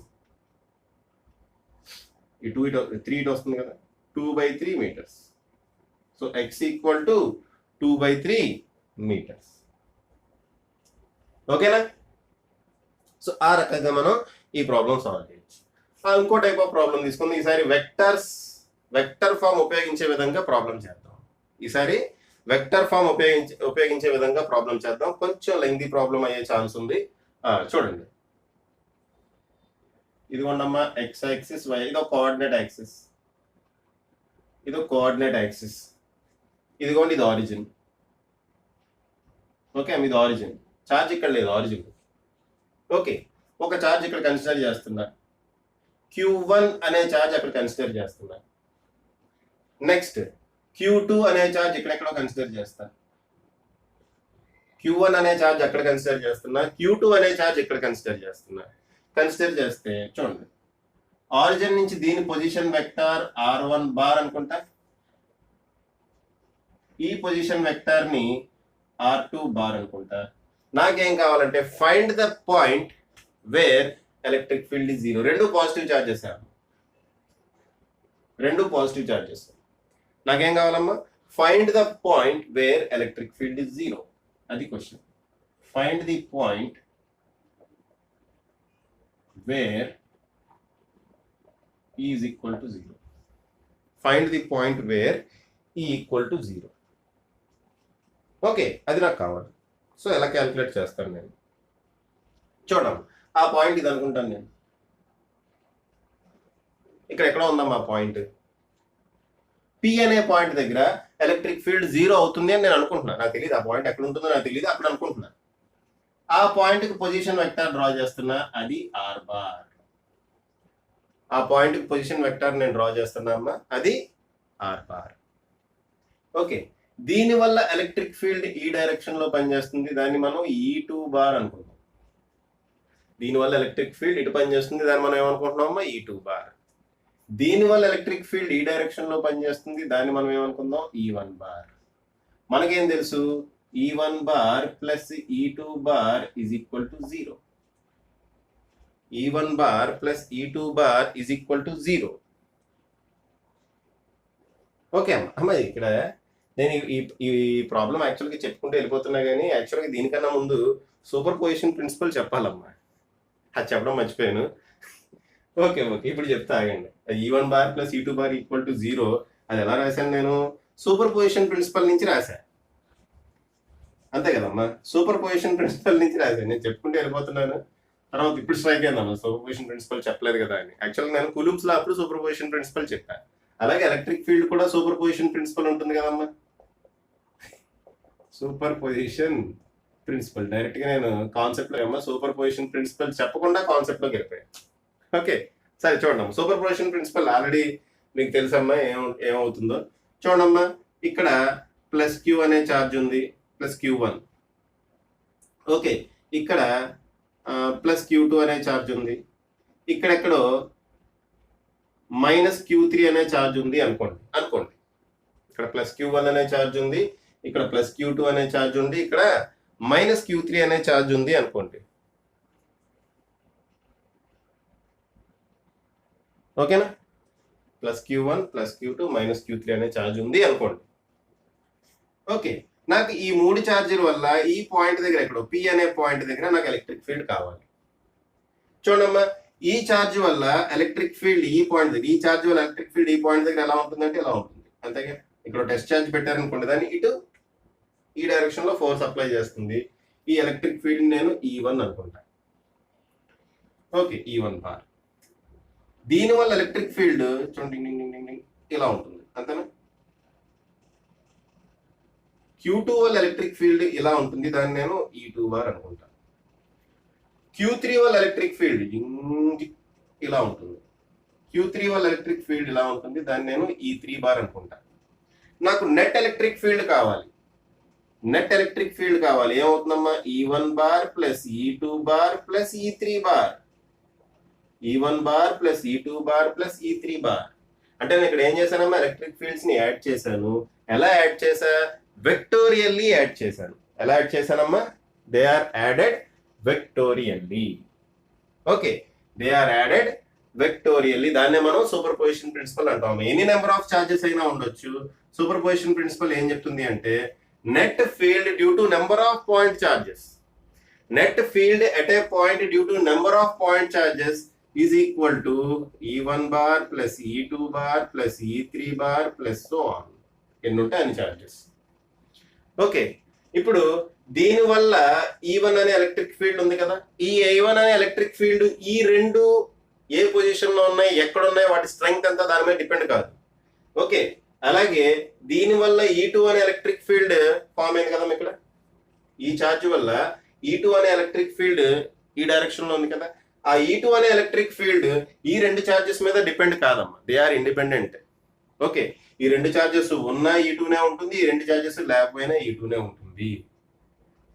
అలాగే ఈ ఛార్జ్ తీసుకుంటే E3, ఆ E3 ఈ రెండు ఛార్జెస్ ప్రెజెన్స్ వల్ల అది ఎటువంటి చేంజ్ చెందదమ్మా. ఓకే, అవి ఉన్నా లేకపోయినా E3 అనేది ఈ డైరెక్షన్ లోనే అంతే వాల్యూ ఉంటుంది. అటువంటి వాల్యూస్ అన్నిటిని మనం యాడ్ చేస్తే ఈ మూడిటి వల్ల ఇక్కడ electric field, net electric field అనేది మనకు తెలుస్తుంది. ఓకే అమ్మా, ఈ ఛార్జెస్ అన్నిటి వల్ల ఎలక్ట్రిక్ ఫీల్డ్స్ మనం యాడ్ చేయాలి. ఆ ఛార్జెస్ అన్నిటి వల్ల మన ఎలక్ట్రిక్ ఫీల్డ్స్ ని యాడ్ చేస్తే ఈ నెట్ ఎలక్ట్రిక్ ఫీల్డ్ అనేది ఎంత ఉంటుందో అప్పుడు వస్తుంది అనమాట. సేమ్ అదే సూపర్ పొజిషన్ ప్రిన్సిపల్ నేను ఇక్కడ అప్లై చేస్తున్నా.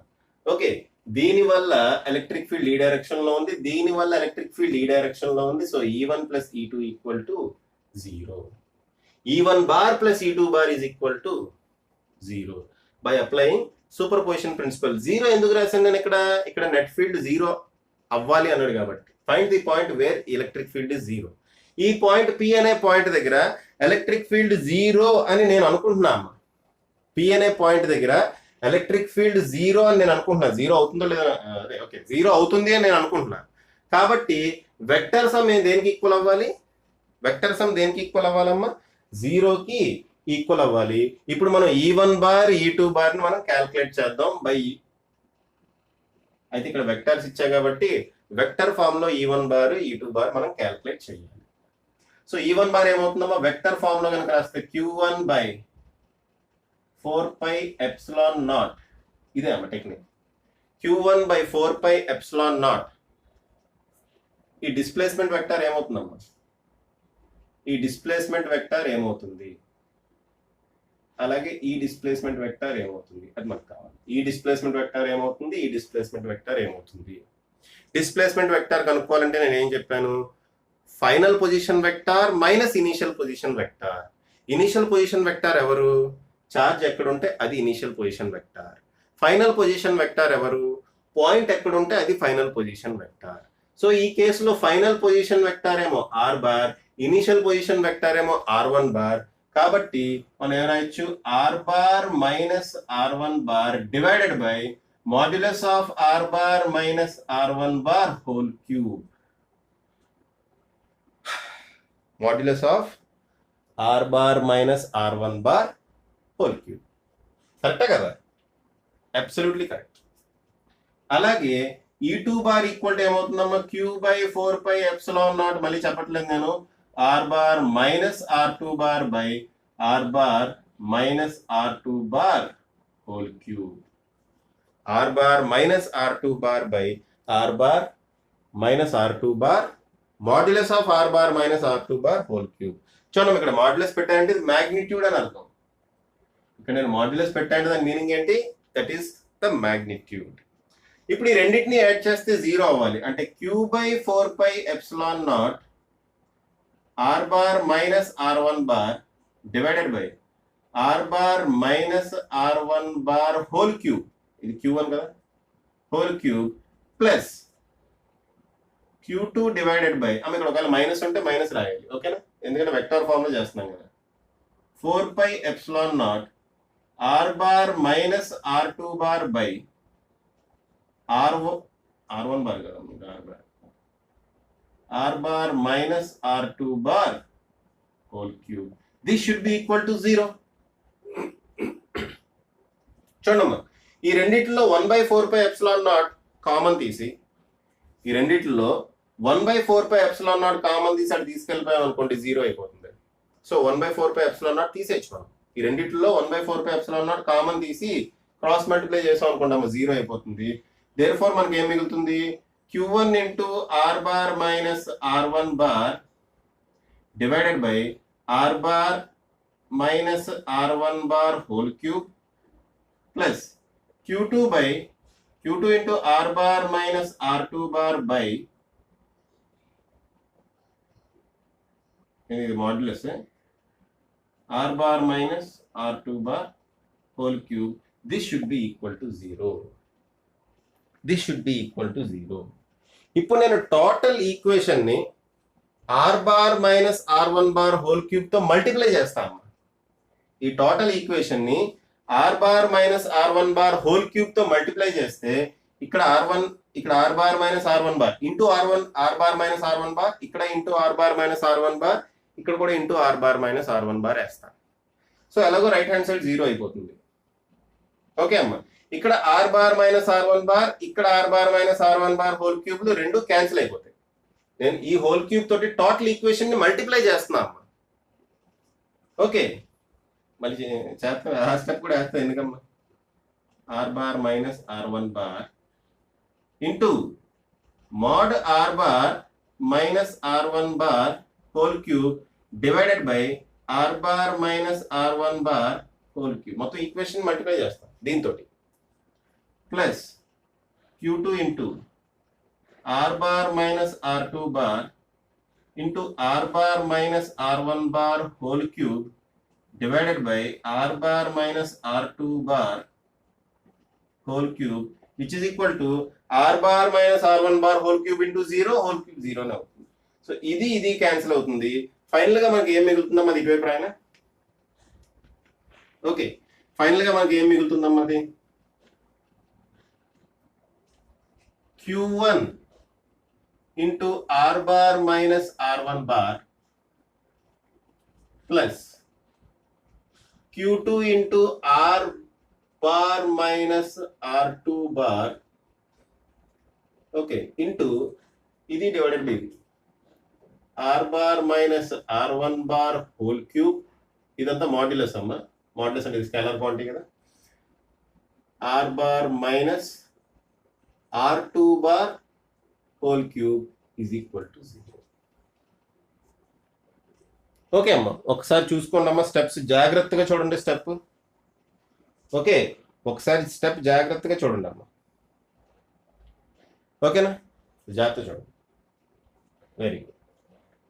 అయితే P అనే పాయింట్ దగ్గర at P mod E1 bar is equal to mod E2 bar అవ్వాలమ్మా. నేను ఓన్లీ మాడ్యులస్ తీసుకుంటాను. ఓకే, వెక్టర్ ఫామ్ తీసుకోవట్లే, స్కేలార్ ఫామ్ తీసుకుంటున్నా. ఎందుకు తీసుకుంటున్నా అనేది మీకు తర్వాత అర్థం అవుతుంది. ఓకే అమ్మ, అది ఎందుకు తీసుకుంటున్నా అనేది మీకు తర్వాత అర్థమవుతుంది. Okay, right. So E1 bar equal to E2 bar, E1 bar equal to E2 bar. Okay, sorry, modulus అమ్మా. Modulus of E1 bar equal to E2 bar. ఎందుకమ్మా? ఈ రెండు ఆపోజిట్ డైరెక్షన్స్ లో ఉన్నాయి, రెండు ఈక్వల్ గా ఉన్నాయి కాబట్టి ఆ రెండు ఈక్వేట్ చేయాలి. ఎందుకంటే అక్కడ electric field, net electric field 0 కాబట్టి. ఇప్పుడు దీన్ని స్కేలార్ ఫామ్ లో మనం సాల్వ్ చేసాం అనుకోండి అమ్మా, E1 ఈక్వల్ టు E2 అని వేస్తాం కదా సింపుల్ గా. ఓకే, వెక్టర్ ఫామ్ రాయట్లే, నేను కేవలం స్కేలార్ ఫామ్ రాస్తున్నా. ఇదేంటమ్మా? mod E1 bar equal to E2 bar అంటే E1 equal to E2. Okay, E1 value ఎంతమ్మా? Q by 4 pi Q1 by 4 pi epsilon naught R1 square అంట, ప్లస్ E2 అంటే Q2 by plus కాదు, equal to Q2 by 4 pi epsilon naught R2 square అంట. అంతే కదా. Scalar form లో రాస్తే Q by 4 pi epsilon naught R square కదా formula. So Q by 4 pi epsilon naught R1 square, Q2 by 4 pi epsilon naught R2 square అంట. ఇది R1, ఇది R2. ఈ డిస్టెన్స్ R1, ఈ డిస్టెన్స్ R2 అయితే ఇలా రాసుకోవచ్చు కదమ్మా. అయితే ఈ R1 స్క్వేర్ ని నేను modulus of R minus R1 whole square అని రాయచ్చా? ఈ డిస్టెన్స్ ఏమవుతుందమ్మా? ఈ డిస్ప్లేస్మెంట్ యొక్క మ్యాగ్నిట్యూడే కదా. డిస్ప్లేస్మెంట్ వెక్టార్ యొక్క మ్యాగ్నిట్యూడే R1. ఇక్కడ R1 అని రాసా కదా. R1 ఏంటది? డిస్ప్లేస్మెంట్ వెక్టార్ యొక్క మ్యాగ్నిట్యూడ్. ఓకే, అంటే యాక్చువల్గా R1 R2 అని రాయకూడదమ్మా. R1 R2 అంటే వీటి మ్యాగ్నిట్యూడ్ అయిపోద్ది. సో అలా రాయకూడదు, ఈ మ్యాగ్నిట్యూడ్స్ రాయాలి. ఓకేనా? సారీ, అది R1 R2 అని రాయకూడదమ్మా, ఈ మ్యాగ్నిట్యూడ్స్ రాయాలి యాక్చువల్గా. సో ఈ మ్యాగ్నిట్యూడ్ హోల్ స్క్వేర్ రాయాలి. R స్క్వేర్ కదమ్మా, ఇక్కడ ఇది R స్క్వేర్ కదా యాక్చువల్గా. Q by 4 pi epsilon naught R square formula. R అంటే ఏంటమ్మా? ఈ డిస్టెన్స్. ఈ డిస్టెన్స్ కావాలంటే నేను ఏం చేయాలి? ఈ డిస్ప్లేస్మెంట్ వెక్టర్ యొక్క మ్యాగ్నిట్యూడ్ రాయాలి. డిస్ప్లేస్మెంట్ వెక్టర్ యొక్క వాల్యూ అంతా R bar by R1 bar, R bar minus R1 bar. So దానికి హోల్ స్క్వేర్ రాస్తాను. అలాగే ఇటువైపు కూడా R bar, sorry okay modulus పెట్టాం కదా, R bar minus R2 bar whole square. అమ్మ ఇక్కడ నేను మాడ్యులస్ పెట్టాను కాబట్టి ఇది స్కేలార్ క్వాంటిటీ. అర్థమవుతుందా? ఇక్కడ అన్ని మాడ్యులస్ ఉన్నాయన్ని స్కేలార్ క్వాంటిటీలే. ఓకే, బ్రాకెట్ వేరు, మాడ్యులస్ వేరు. ఇక్కడ అన్ని మాడ్యులస్లు ఉన్నాయి. ఈ మాడ్యులస్ ఉన్నాయన్ని స్కేలార్ క్వాంటిటీలే. మ్యాగ్నిట్యూడ్స్, కేవలం మ్యాగ్నిట్యూడ్స్. ఓకే, సో ఇక్కడ 4 pi epsilon naught 4 pi epsilon naught cancel. Okay, ఇప్పుడు దీని అటు తీసుకెళ్తాం, ఇది తీసుకొద్దాం, క్రాస్ మల్టిప్లై చేద్దాం. క్రాస్ మల్టిప్లై చేస్తే R minus R1, R bar minus R1 bar modulus R bar minus R1 bar whole square divided by modulus R bar minus R2 bar whole square is equal to Q1 by Q2. దీని meaning ఏంటి? For example రెండు వైపులో square root తీసుకున్నాం అనుకోండి. R minus R1 bar modulus R minus R2 bar modulus is equal to square root of, ఇలా రాద్దాం, root Q1 by root Q2. Square root of Q1 by Q2 అన్న రాయొచ్చు, ఇలా విడివిడిగా రాయొచ్చు కదా, route Q1 by root Q2. కానీ మనకి ఇక్కడే ఉంది హోల్ క్యూబ్ ఉంది కాబట్టి R minus R1 bar divided by R bar minus R2 bar whole cube ఏమవుతుందమ్మా? దీని స్క్వేర్ కాకుండా మళ్ళీ పక్కన ఇది వస్తుంది. అంటే Q root Q1 divided by Q1 root Q1 divided by Q2 root Q2 అంతేనా వచ్చేది? జాగ్రత్తగా ఆలోచించండి. హోల్ స్క్వేర్ అంటే Q1 బై Q2. ఓకే, దీంతో మల్టిప్లై చేసాం అనుకోండి, హోల్ క్యూబ్ అవుతుంది కదా. ఓకే, ఇక్కడ మనం రెండు వచ్చినాయి కదమ్మా, రెండు results. R1 bar minus R minus R1 whole square, R minus R2 whole square is equal to Q1 by Q2.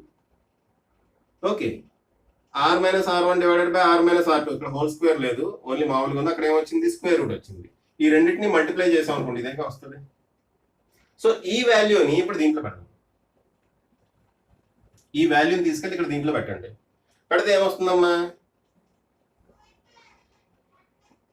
Q1 R minus R1 bar plus Q2 R minus R2 bar. Okay, into దీని బదులు ఏం రాయాలి మనం? దీని బదులు ఏం రాయాలమ్మా? ఇది రాయండి, Q1 by Q2 into root Q1 by root Q2. This is equal to 0. That is equal to 0. Okay, so ఇక్కడ Q2 క్యాన్సిల్, Q2 క్యాన్సిల్. ఈ టోటల్ ఈక్వేషన్ లో Q1 కామన్ తీసి అటు తీసుకెళ్ళాం అనుకోండి, 0 అయిపోతుంది. ఈ టోటల్ ఈక్వేషన్ లో Q1 కామన్ తీసి తీసుకెళ్తే 0 అయిపోతుంది. కాబట్టి ఇంకేం మిగులుతుంది మనకి? ఈ టోటల్ ఈక్వేషన్ లో Q1 కామన్ తీసేయండి.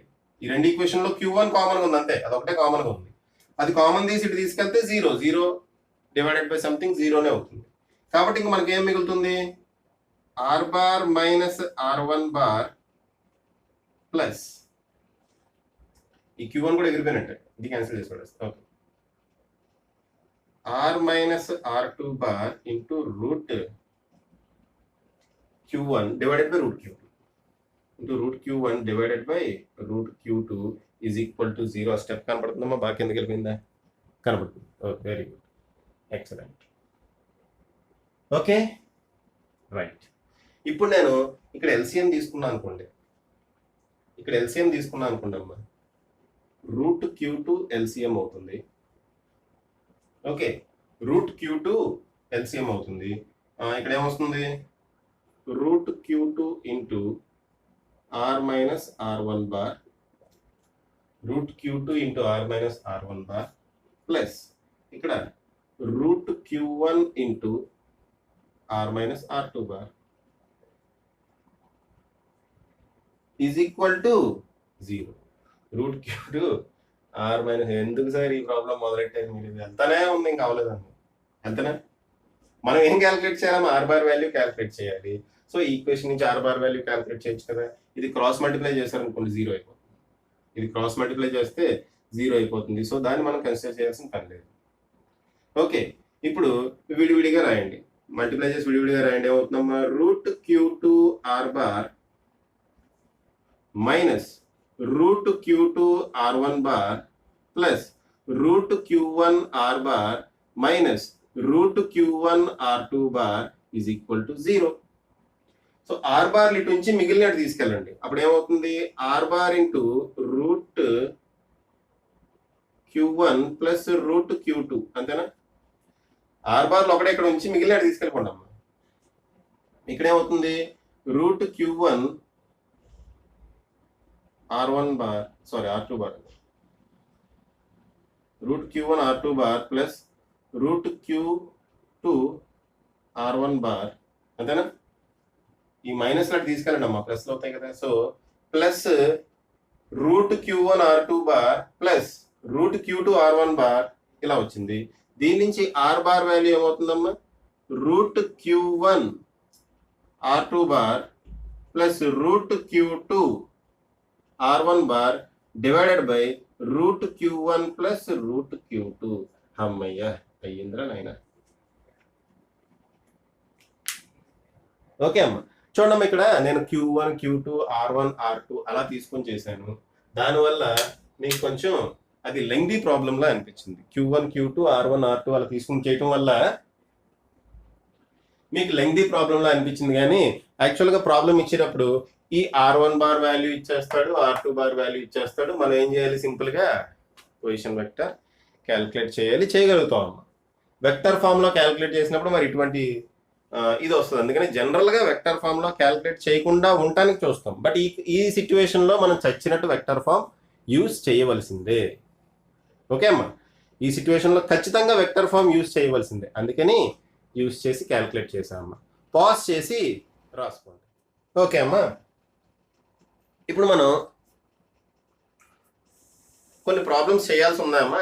అయితే ఆ టైప్ ఆఫ్ మోడల్స్ మనం ఆల్రెడీ కూలూమ్స్ లాలో డిస్కస్ చేస్తాం. ఫర్ ఎగ్జాంపుల్ చూడండి అమ్మా, ఇలా ఒక ఈక్విలేటరల్ ట్రయాంగిల్ తీసుకొని ఇక్కడ ఒక ఛార్జ్ ప్లస్ క్యూ పెట్టాను, ఇక్కడ ఒక ఛార్జ్ ప్లస్ క్యూ పెట్టాను. ఇక్కడ ఎలక్ట్రిక్ ఫీల్డ్ ఎంత అని అడిగా అనుకోండి. ఎలక్ట్రిక్ ఫీల్డ్ గురించి నేను మాట్లాడుతున్నాను. ఇది ఏ, ఇది బి, ఈ సి అనే పాయింట్ దగ్గర ఎలక్ట్రిక్ ఫీల్డ్ ఎంత అని అడిగా అనుకోండి. ఏం చేయాలమ్మా? దీనివల్ల ఎలక్ట్రిక్ ఫీల్డ్ క్యాలిక్యులేట్ చేయాలి. అది ఎలా ఉంటుంది?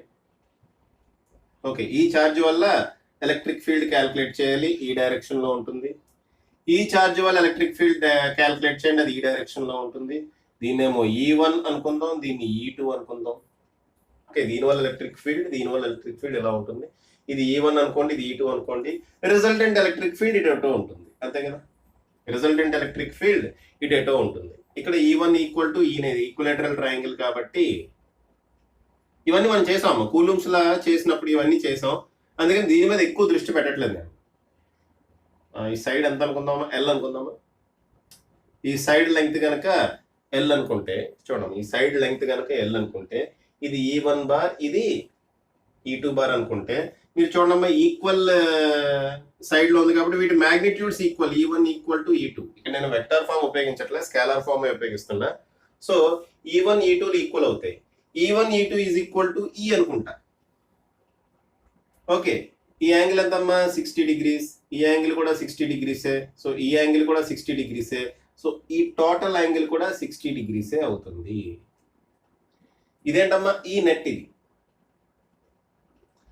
ఇది ఎలక్ట్రిక్ ఫీల్డ్ ఇటు ఉంది, ఈ ఎలక్ట్రిక్ ఫీల్డ్ ఇటు ఉంది. దాన్ని నేను ఈ అనుకుంటున్నాను, రెండింటికి ఒకటే వాల్యూ ఉంటుంది కాబట్టి ఈ అనుకుంటున్నాను. నెట్ ఎలక్ట్రిక్ ఫీల్డ్ ఎంత ఉంటుందో క్యాల్కులేట్ చేయాలి. So net electric field is equal to, ఇక్కడ మనం ప్యారలలోగ్రామ్ లా అప్లై చేద్దాం. ప్యారలలోగ్రామ్ లా అప్లై చేస్తే E square plus E square plus 2E square cos ఎంత యాంగిల్ 60 డిగ్రీస్. అంతే కదా, గుర్తుందమ్మా. ఏ బార్ అనో వెక్టార్ ఉంది, బి బార్ అనే వెక్టార్ ఉంది, రెండింటికి మధ్యలో యాంగిల్ తీటా అయితే కనుక రిజల్టెంట్ వెక్టార్ ఏమవుతుంది, A bar plus B bar. E1 bar plus E2 bar కావాలంటే A bar plus B bar ఏమవుతుందమ్మా, స్క్వేర్ రూట్ ఆఫ్ మ్యాగ్నిట్యూడ్ గురించి మాట్లాడుతున్నా. Magnitude of A bar plus B bar ఏమవుతుంది, A square plus B square plus 2AB cos theta. ఇదంతా మనం vectors lesson లో చదువుకున్నాం. అమ్మ ఈ టైప్ ఆఫ్ ప్రాబ్లమ్స్ మనం కూలూమ్స్ లాలో కూడా చేసాం. చాలా పెద్ద వీడియో వచ్చింది, అరౌండ్ 2 hours వీడియో వచ్చింది అది. ఓకే, ఇప్పుడు అవన్నీ నేను చెప్పుకుంటే ఇది 3 hours వీడియో అయిపోద్ది. ఓకే, అప్పుడు నన్ను మీరు ఇంకా తిట్టుకుంటారు, ఇప్పటికే వీడియో లెంగ్త్ ఎక్కువ అవుతుందని చెప్పి చాలా మంది తిట్టుకుంటున్నారు. తప్పదమ్మా. ఓకే, సో ఇదే ఫార్ములా అప్లై చేస్తే ఇది కూడా ఇక్కడ ఈ విధంగా వస్తుంది. అప్పుడు ఏమవుతుందమ్మా, square root of E square plus E square plus 2E square cos 60 degrees అంటే 1/2. టింగు టింగు క్యాన్సిల్ అయినాయి. ఇంకా మనకి ఏం మిగిలిందమ్మా, 3E స్క్వేర్ మిగిలింది అంటే √3. ఓకే, సో ఇటువంటి ప్రాబ్లమ్స్ మనం చేసాం. ఇటువంటి ప్రాబ్లమ్స్ ఆల్రెడీ మనం చేసాం.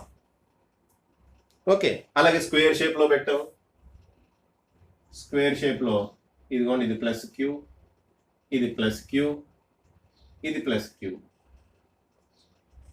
ఓకే అమ్మా, ఈ వాల్యూ ఎంత మరి ఇక్కడ, ఈ వాల్యూ అంటే Q/4πε0L అంటే √3 × Q/4πε0L² అమ్మా. 4πε0L². ఈ వాల్యూ ఎంతమ్మా, ఈ రెండింటికి మధ్యలో ఎలక్ట్రిక్ ఫీల్డే కదా, సారీ ఇది దీనివల్ల ఇక్కడ ఉన్న ఎలక్ట్రిక్ ఫీల్డ్, లేదంటే దీనివల్ల ఇక్కడ ఉన్న ఎలక్ట్రిక్ ఫీల్డే కదా. సో ఈ వాల్యూ ఏమవుతుంది, √3Q/4πε0L². ఈ రకంగా మనం కూలూమ్స్ లాలో కూడా చేసామమ్మా. కూలూమ్స్ లాలో ఫోర్స్ క్యాల్కులేట్ చేసాం. ఇక్కడ మనం ఏం క్యాల్కులేట్ చేస్తాం, ఎలక్ట్రిక్ ఫీల్డ్ క్యాల్కులేట్ చేస్తాం. సో ఫర్ ఎగ్జాంపుల్ ఈ విధంగా ఉన్నాయనుకోండి చార్జెస్. ఓకే అమ్మా, చార్జెస్ ఈ విధంగా ఉన్నాయనుకోండి, ఈ పాయింట్ దగ్గర నాకు ఎలక్ట్రిక్ ఫీల్డ్ కావాలి అంట. ఇది ఏ, ఇది బి, ఇది సి, ఇది డి. డి అనే పాయింట్ దగ్గర ఎలక్ట్రిక్ ఫీల్డ్ కావాలంటే ఇక్కడ ఛార్జ్ పెట్టమమ్మా, ఇక్కడ ఖాళీ వదిలేస్తాం. ఇక్కడ కూడా అంతే, ఖాళీ వదిలేస్తాం. సో ఆ డి అనే పాయింట్ దగ్గర నాకు ఎలక్ట్రిక్ ఫీల్డ్ కావాలి. ఫస్ట్ దీనివల్ల ఎలక్ట్రిక్ ఫీల్డ్ E1 ఇటు క్యాల్కులేట్ చేస్తాం. దీనివల్ల ఎలక్ట్రిక్ ఫీల్డ్ E2 ఈ విధంగా ఉంటుంది. దీనివల్ల ఎలక్ట్రిక్ ఫీల్డ్ ఈ డైరెక్షన్ లో ఉంటుంది E3.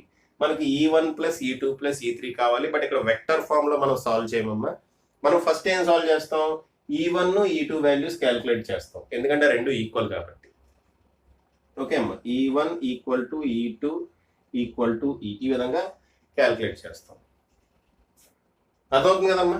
సో ఇది దీని సైడ్ లెంగ్త్ L అనుకుంటే కనుక E1 E2 వాల్యూస్ క్యాల్కులేట్ చేద్దాం అమ్మా. ఆ తర్వాత క్యాల్కులేట్ చేద్దాం. ముందు ఇది కూడా ఈయనే, ఇది కూడా ఈయనే అనుకుంటున్నాను నేను, ఎందుకంటే రెండు ఈక్వల్ అమ్మ. ఇది వేరు, ఇక్కడ ఇది √2L డిస్టెన్స్ లో ఉందమ్మా, కాబట్టి అది వేరు. అది √2L డిస్టెన్స్ లో ఉంది కాబట్టి అది వేరు. సో ఈ రెండు ఈక్వల్ కాబట్టి ఫస్ట్ ఈ రెండు క్యాల్కులేట్ చేస్తా. ఓకే, ఈ రెండింటి వల్ల నెట్ ఎట్ ఉంటుంది, ఇటే ఉంటుంది. తర్వాత ఈ రెండింటిని యాడ్ చేస్తా, అయిపోయింది. అంతే కదా. తర్వాత ఈ రెండింటిని యాడ్ చేస్తాను, అయిపోతుంది. ఓకే అమ్మా, దేర్ఫోర్ E1 = E2 = E అనుకున్నా. ఓకే, కాబట్టి మనకి మళ్ళీ ప్యారలలోగ్రామ్ లాగా అప్లై చేస్తే ఈ రెండింటి వల్ల నెట్, ఈ రెండింటి వల్ల నెట్ ఇటు వస్తుంది కదా, దాన్ని E' అనుకుందాం. ఈ రెండింటి వల్ల నెట్ ఇటు వస్తుంది కదమ్మా, దాన్ని E' అనుకుందాం. సో E' = ప్యారలలోగ్రామ్ లాగా మనం అప్లై చేస్తే ఈ స్క్వేర్ ప్లస్ ఈ స్క్వేర్ ప్లస్ 2e² కాస్ ఈ రెండింటికి మధ్యలో యాంగిల్ ఎంతమ్మా 90 degrees. So cos 90 degrees. Cos 90 degrees value 0. కాబట్టి ఇక్కడ లోపల 2 ఇంటూ e² మిగులుతుంది. Therefore this is equal to √2e. So ఈ డాష్ ఈక్వల్ టు ఎంతమ్మా √2e. E3 వాల్యూ ఎంత, సారీ √2e. ఈ అంటే ఎంత, ఈ value.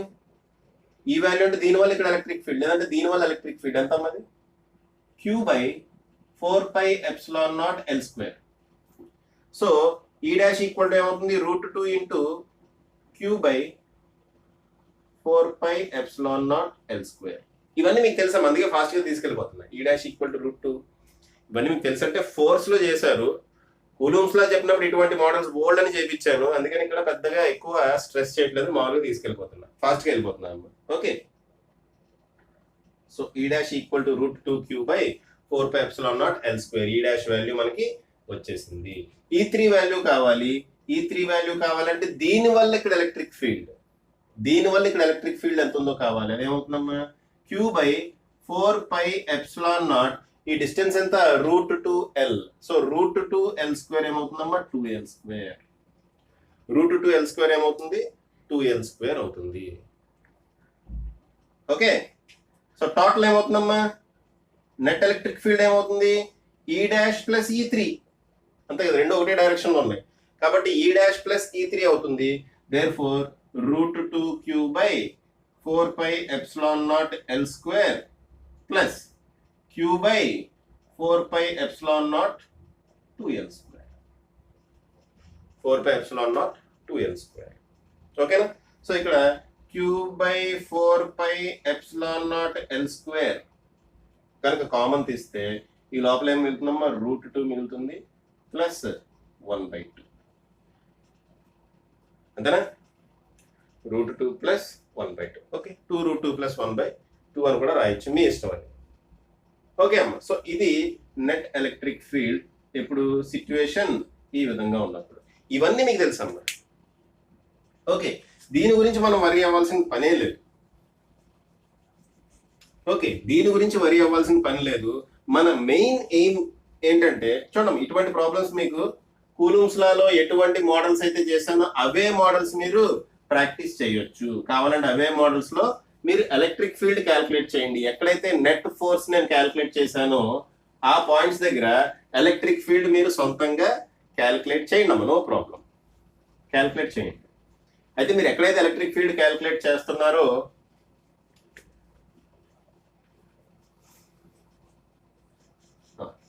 Right, so electric field calculate చేయండి మీరు, నో ప్రాబ్లం. అయితే ఇప్పుడు నేను ఈ వర్సెస్ ఎక్స్ గ్రాఫ్ గురించి మాట్లాడుతున్నాను. ఈ బార్ వర్సెస్ ఎక్స్ గ్రాఫ్ గురించి మాట్లాడుకుందాం. ఇది మనకి కొంచెం అంటే గ్రాఫ్ అనేటప్పటికి కొంచెం తెల్లమొక్కలు వేసుకొని చూస్తామమ్మా, అందుకని చెప్పి ఇది కొంచెం క్లియర్ గా ఎక్స్ప్లెయిన్ చేస్తామమ్మా. ఈకి ఎక్స్ కి గ్రాఫ్ ఎలా ఉంటుంది ఆల్రెడీ ఇందాక చూసాం మనం. ఈ ఈక్వల్ టు Q/4πε0R². ఇది ఎవరి ఎలక్ట్రిక్ ఫీల్డ్ అమ్మా, electric field due to a point charge, isolated point charge. Q అనే ఐసోలేటెడ్ పాయింట్ చార్జ్ కనుకుంటే electric field equal to Q/4πε0R². ఈ కేసులో మనం గ్రాఫ్ కనుక డ్రా చేస్తే ఎవరెవరికి ఆర్ కిను ఈ బార్ కి గ్రాఫ్ కనుక డ్రా చేస్తే ఇదిగోండి గ్రాఫ్ ఈ విధంగా ఉంటుంది అని చెప్పి మనం చెప్పుకున్నాం, ఈ వీడియోలోనే చెప్పుకున్నాం స్టార్టింగ్ లో. ఓకే అమ్మా, అయితే నేను ఇక్కడ కొన్ని సిచ్యువేషన్స్ ఇస్తున్నాను. ఆ సిచ్యువేషన్స్ లో గ్రాఫ్ ఎలా డ్రా చేయాలనేది జాగ్రత్తగా చూడండి అమ్మా. ఫస్ట్ సింపుల్ సిచ్యువేషన్ తో స్టార్ట్ చేద్దాం. ఇక్కడ ప్లస్ క్యూ అనే ఛార్జ్ ఉంది. ఈ ప్లస్ క్యూ అనే ఛార్జ్ ఆరిజిన్ దగ్గర ఉందనుకుందాం. ఎక్స్ యాక్సిస్ వై యాక్సిస్ తీసుకుంటున్నప్పుడు నేను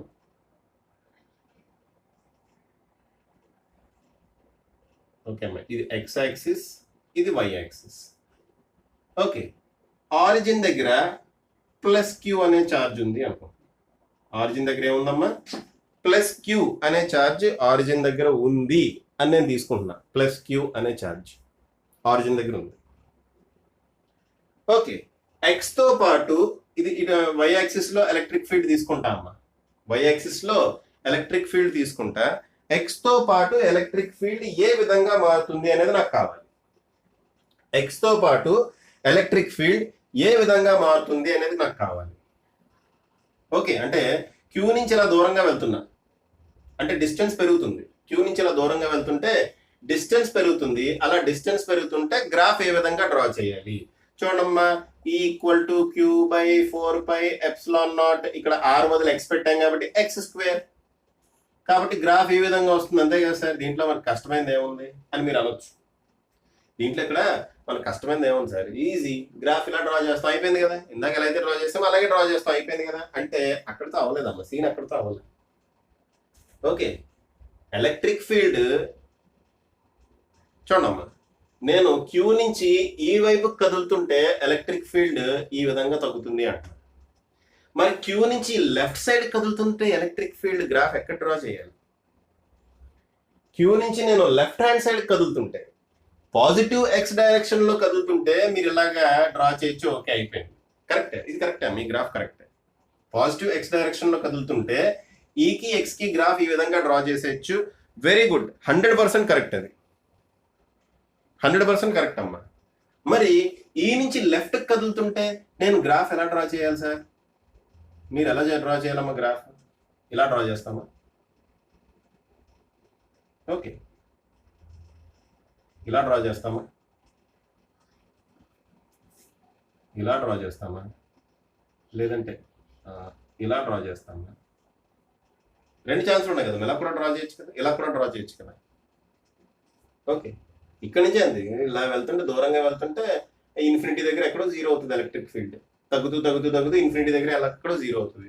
ఇక్కడ కూడా అంతే, తగ్గుతూ తగ్గుతూ దగ్గర ఇన్ఫినిటీ దగ్గర ఎక్కడో జీరో అవుతుంది. మరి ఎలా ఏం చేయాలి సార్? ఇప్పుడు ఎలా డ్రా చేయాలి? ఈ గ్రాఫ్ ఎక్కడ డ్రా చేయాలి అంటే ఇక్కడే ఒక టెక్నిక్ చెప్తా, అది గుర్తుపెట్టుకోండి అమ్మా. ఎటువంటి సిచ్యువేషన్లో అయినా ఆ టెక్నిక్ ఉపయోగించండి. మనకి ఎటువంటి సిచ్యువేషన్లో అయినా టెక్నిక్ ఉపయోగించండి, మనకి ఆటోమేటిక్గా గ్రాఫ్ వచ్చేస్తుంది. ఆ టెక్నిక్ ఏంటో చూడండి అమ్మా, ఒకసారి చూడండి, వినండి. ఎలక్ట్రిక్ ఫీల్డ్ కనుక పాజిటివ్ ఎక్స్ డైరెక్షన్ లో ఉంటే, ఎలక్ట్రిక్ ఫీల్డ్ కనుక పాజిటివ్ ఎక్స్ డైరెక్షన్ లో ఉంటే it is taken as positive.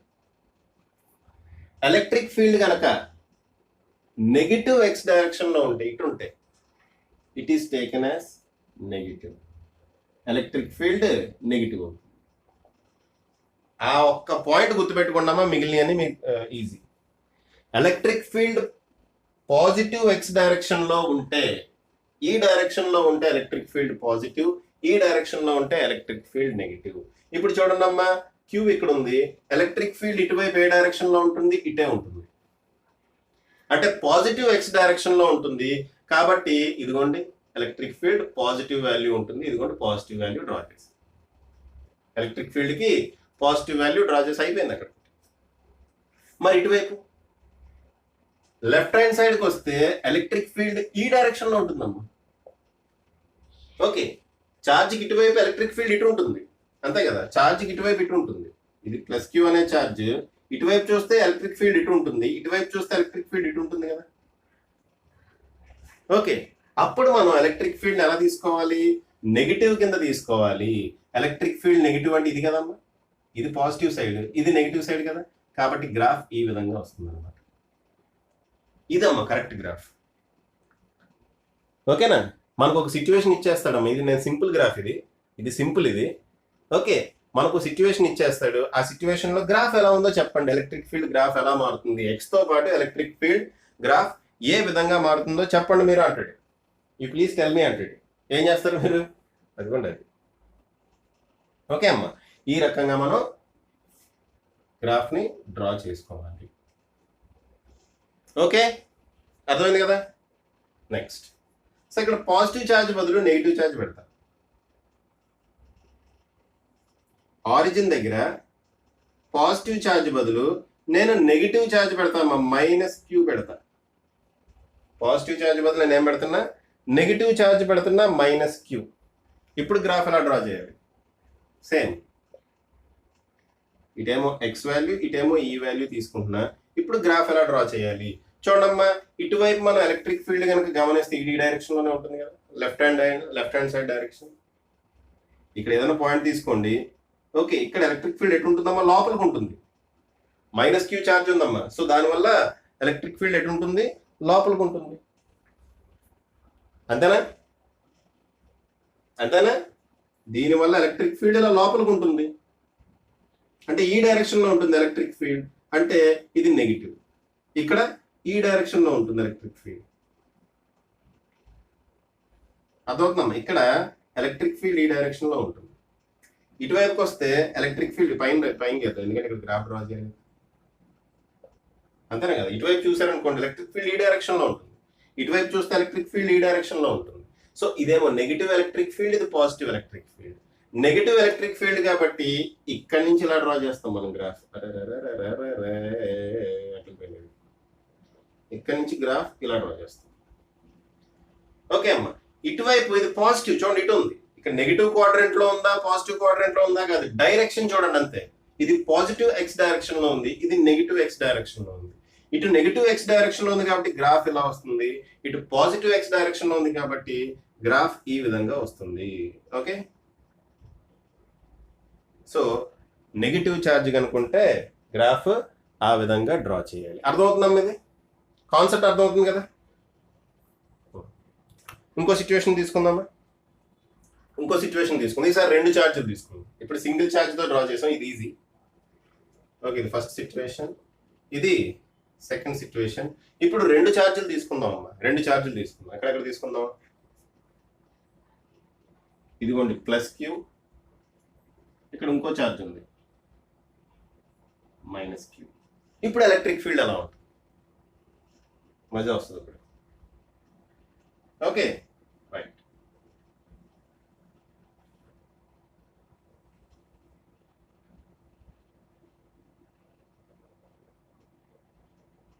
రెండు +q తీసుకుందాం. -q గురించి తర్వాత ఆలోచిద్దాం. 2 +q తీసుకుందాం అమ్మా.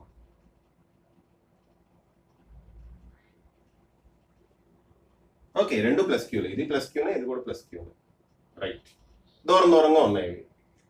ఓకే, నేనేం చేస్తున్నా, ఇక్కడ కూడా ఒక ఇలా తీసుకుంటా, జస్ట్ నాకు రిఫరెన్స్ కోసం. y యాక్సిస్ ఇక్కడ కూడా తీసుకుంటాము రిఫరెన్స్ కోసం. అరే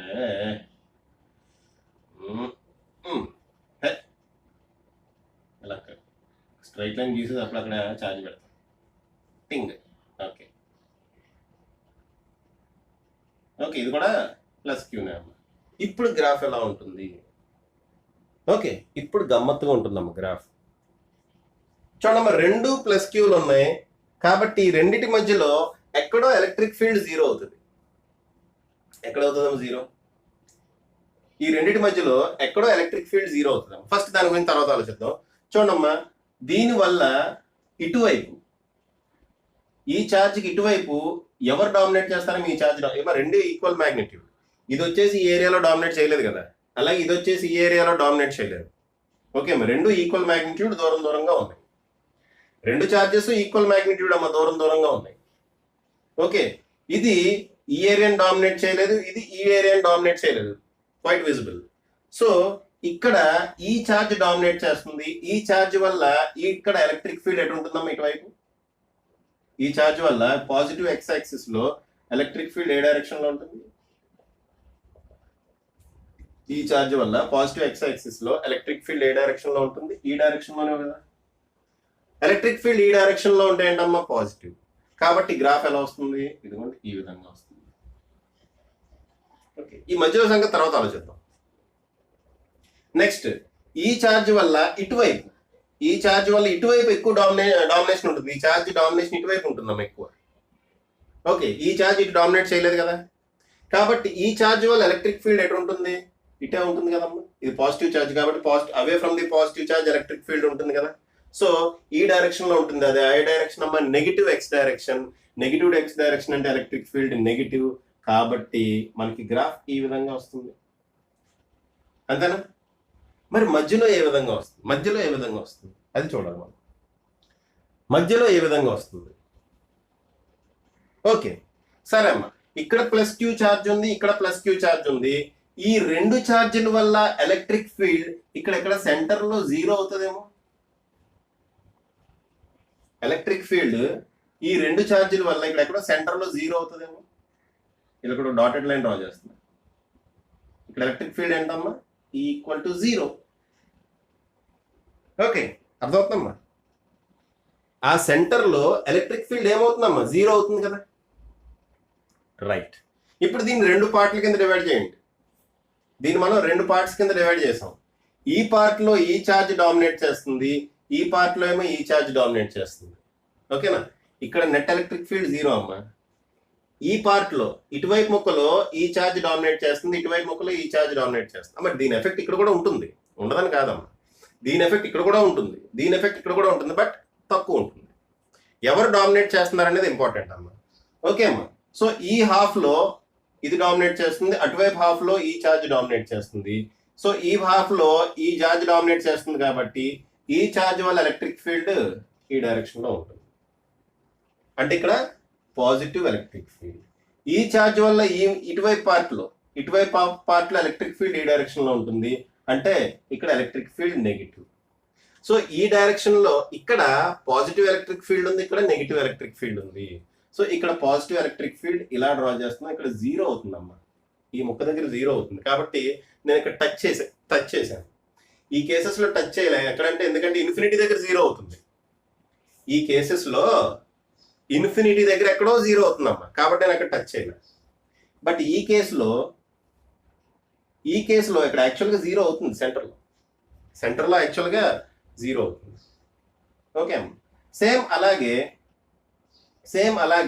ఇది చూడండి, ఇక్కడ నెగిటివ్ ఎలక్ట్రిక్ ఫీల్డ్ ఉంది కదా. అంటే మనకి ఇది ఈ విధంగా వస్తుంది. అదే ఓకే అమ్మా, సో గ్రాఫ్ ఈ విధంగా వస్తుందమ్మా. ప్లస్ క్యూ 2 ఛార్జెస్ ఉన్నాయి. ఆ 2 ఛార్జెస్ వల్ల ఎలక్ట్రిక్ ఫీల్డ్ ఏ విధంగా మారుతుంది విత్ రెస్పెక్ట్ టు ఎక్స్, ఏ విధంగా మారుతుంది, గ్రాఫ్ డ్రా చేయండి అంటే ఇదిగోండి అమ్మ, ఈ విధంగా గ్రాఫ్ డ్రా చేయాలి. ఓకే అమ్మా, ఎవరు డామినేట్ చేస్తున్నారు, ఏ ఏరియాలో ఎవరు డామినేట్ చేస్తున్నారు అనేది మనకి ఇంపార్టెంట్ అమ్మా. ఎవరు డామినేట్ చేస్తున్నారో వాళ్ళ ప్రకారం గ్రాఫ్ డ్రా చేస్తాం. ఫర్ ఎగ్జాంపుల్ మధ్యలో ఎక్కడైనా 0 అవుతుంది అంటే అక్కడ మనం గ్రాఫ్ని 0 చేసేయాలి. చేసేయాలమ్మా, ఖచ్చితంగా 0 చేయాల్సిందే. ఓకేనా, అక్కడ మనం గ్రాఫ్ని 0 ఖచ్చితంగా చెయ్యవలసిందే. ఓకే, ఇంకో 2 సిచ్యువేషన్స్ చూద్దామమ్మా. రైట్, పాజ్ చేసి రాసుకోండి. అది నెక్స్ట్ ఇంకొన్ని సిచ్యువేషన్స్ చూద్దాం. చూడమ్మా, సపోజ్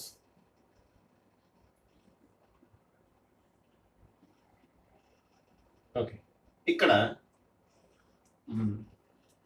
ప్లస్ క్యూ అనే ఛార్జ్ ఉందనుకుందాం, ఇక్కడ మైనస్ క్యూ అనే ఛార్జ్ ఉందనుకుందాం. ప్లస్ క్యూ అనే ఛార్జ్, మైనస్ క్యూ అనే ఛార్జ్ ఉంది అనుకుందాం. ఈ రెండిటి వల్ల ఎలక్ట్రిక్ ఫీల్డ్ ఎక్కడన్నా 0 అవుతుందా మీరు చెప్పండి. ఓకే అమ్మా, ఫస్ట్ మన టార్గెట్ అదే. ఎక్కడైనా ఎలక్ట్రిక్ ఫీల్డ్ 0 అయితే అక్కడ డాటెడ్ లైన్ డ్రా చేద్దాం. ఇందాక ఎలా డ్రా చేసామో డాటెడ్ లైన్ ఇంతకుముందు. ఓకే అమ్మా, ఇది ఎక్స్ యాక్సిస్, ఇటు ఈ వాల్యూ. ఓకే అమ్మా, సో డాటెడ్ లైన్ డ్రా చేయాలి కాబట్టి ఎక్కడన్నా ఎలక్ట్రిక్ ఫీల్డ్ 0 అవుతుందేమో చూడాలి. ఎక్కడన్నా ఎలక్ట్రిక్ ఫీల్డ్ 0 అవుతుందా అంటే 0 కాదమ్మా. ఓకే, మీరు సెంటర్లో తీసుకోండి పాయింట్. దీనివల్ల ఎలక్ట్రిక్ ఫీల్డ్ ఈ డైరెక్షన్లో ఉంటుంది, దీనివల్ల కూడా ఎలక్ట్రిక్ ఫీల్డ్ ఇదే డైరెక్షన్లో ఉంటుంది. కాబట్టి 0 అయ్యే ఛాన్స్ లేదు. ఏది సెంటర్లో. కొన్ని దూరంగా అంటే బయట ఎక్కడన్నా చూసారనుకోండి, ఎక్కడన్నా 0 అవుతుందా అని చూసారంటే బయట కూడా 0 కాదమ్మా. ఎందుకంటే ఇటువైపు ఇది డామినేట్ చేస్తుంది, ఇటువైపు ఇది డామినేట్ చేస్తుంది కాబట్టి 2 క్యాన్సిల్ అయ్యే ఛాన్స్ అయితే ఎక్కడా లేదమ్మా. ఆ 2 క్యాన్సిల్ అయ్యే ఛాన్స్ ఎక్కడా లేదు. 2 ఈక్వల్ మ్యాగ్నిట్యూడ్ కాబట్టి. అన్ఈక్వల్ మ్యాగ్నిట్యూడ్ అయితే ఛాన్స్ ఉంటుంది, అది కూడా చూద్దాం. ఆ సిచ్యువేషన్ కూడా చూద్దాం. ఓకే, ఈ 2 ఈక్వల్ మ్యాగ్నిట్యూడ్ ఉన్నాయి కాబట్టి వీటి వల్ల ఎక్కడా కూడా ఎలక్ట్రిక్ ఫీల్డ్ 0 కాదు. సో ఫస్ట్ మనం ఈ పార్ట్లో డ్రా చేసేద్దాం. ఓకే, ఈ పార్ట్లో ఎలక్ట్రిక్ ఫీల్డ్ ఎటు ఉంటుందమ్మా, ఈ డైరెక్షన్లో ఉంటుంది. ఎలక్ట్రిక్ ఫీల్డ్ ఈ డైరెక్షన్లో ఉంటే నెగిటివ్ వాల్యూ కాబట్టి గ్రాఫ్ ఈ విధంగా ఉంటుంది. ఈ పార్ట్లో ఎవరు డామినేట్ చేస్తారమ్మా, మైనస్ క్యూ డామినేట్ చేస్తుంది.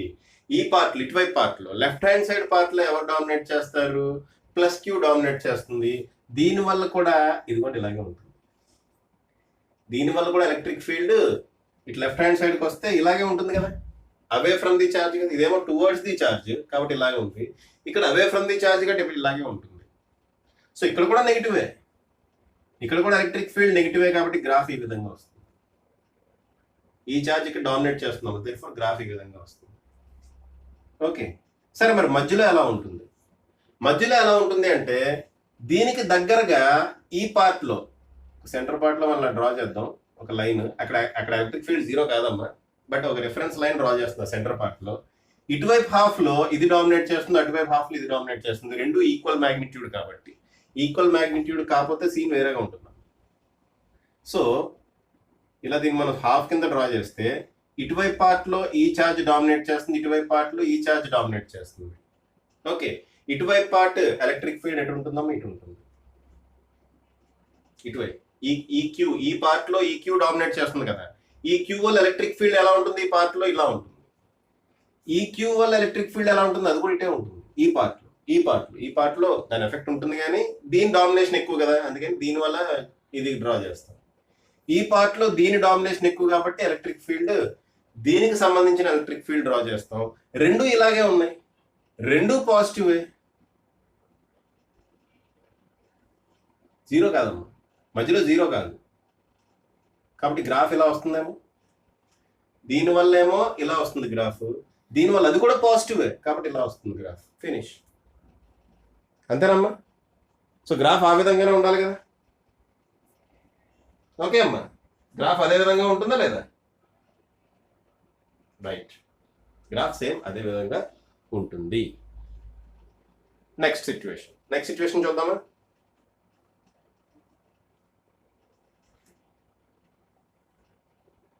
నెక్స్ట్ సిచ్యువేషన్ చెప్తున్నాను చూడండి. ఇక్కడ -q ఛార్జ్ పెడుతున్నా, ఇక్కడ -3q ఛార్జ్ పెడుతున్నా. ఈసారి ఈక్వల్ మ్యాగ్నిట్యూడ్ కూడా పెట్టట్లేదు, different same charges but different magnitudes పెడుతున్నాను.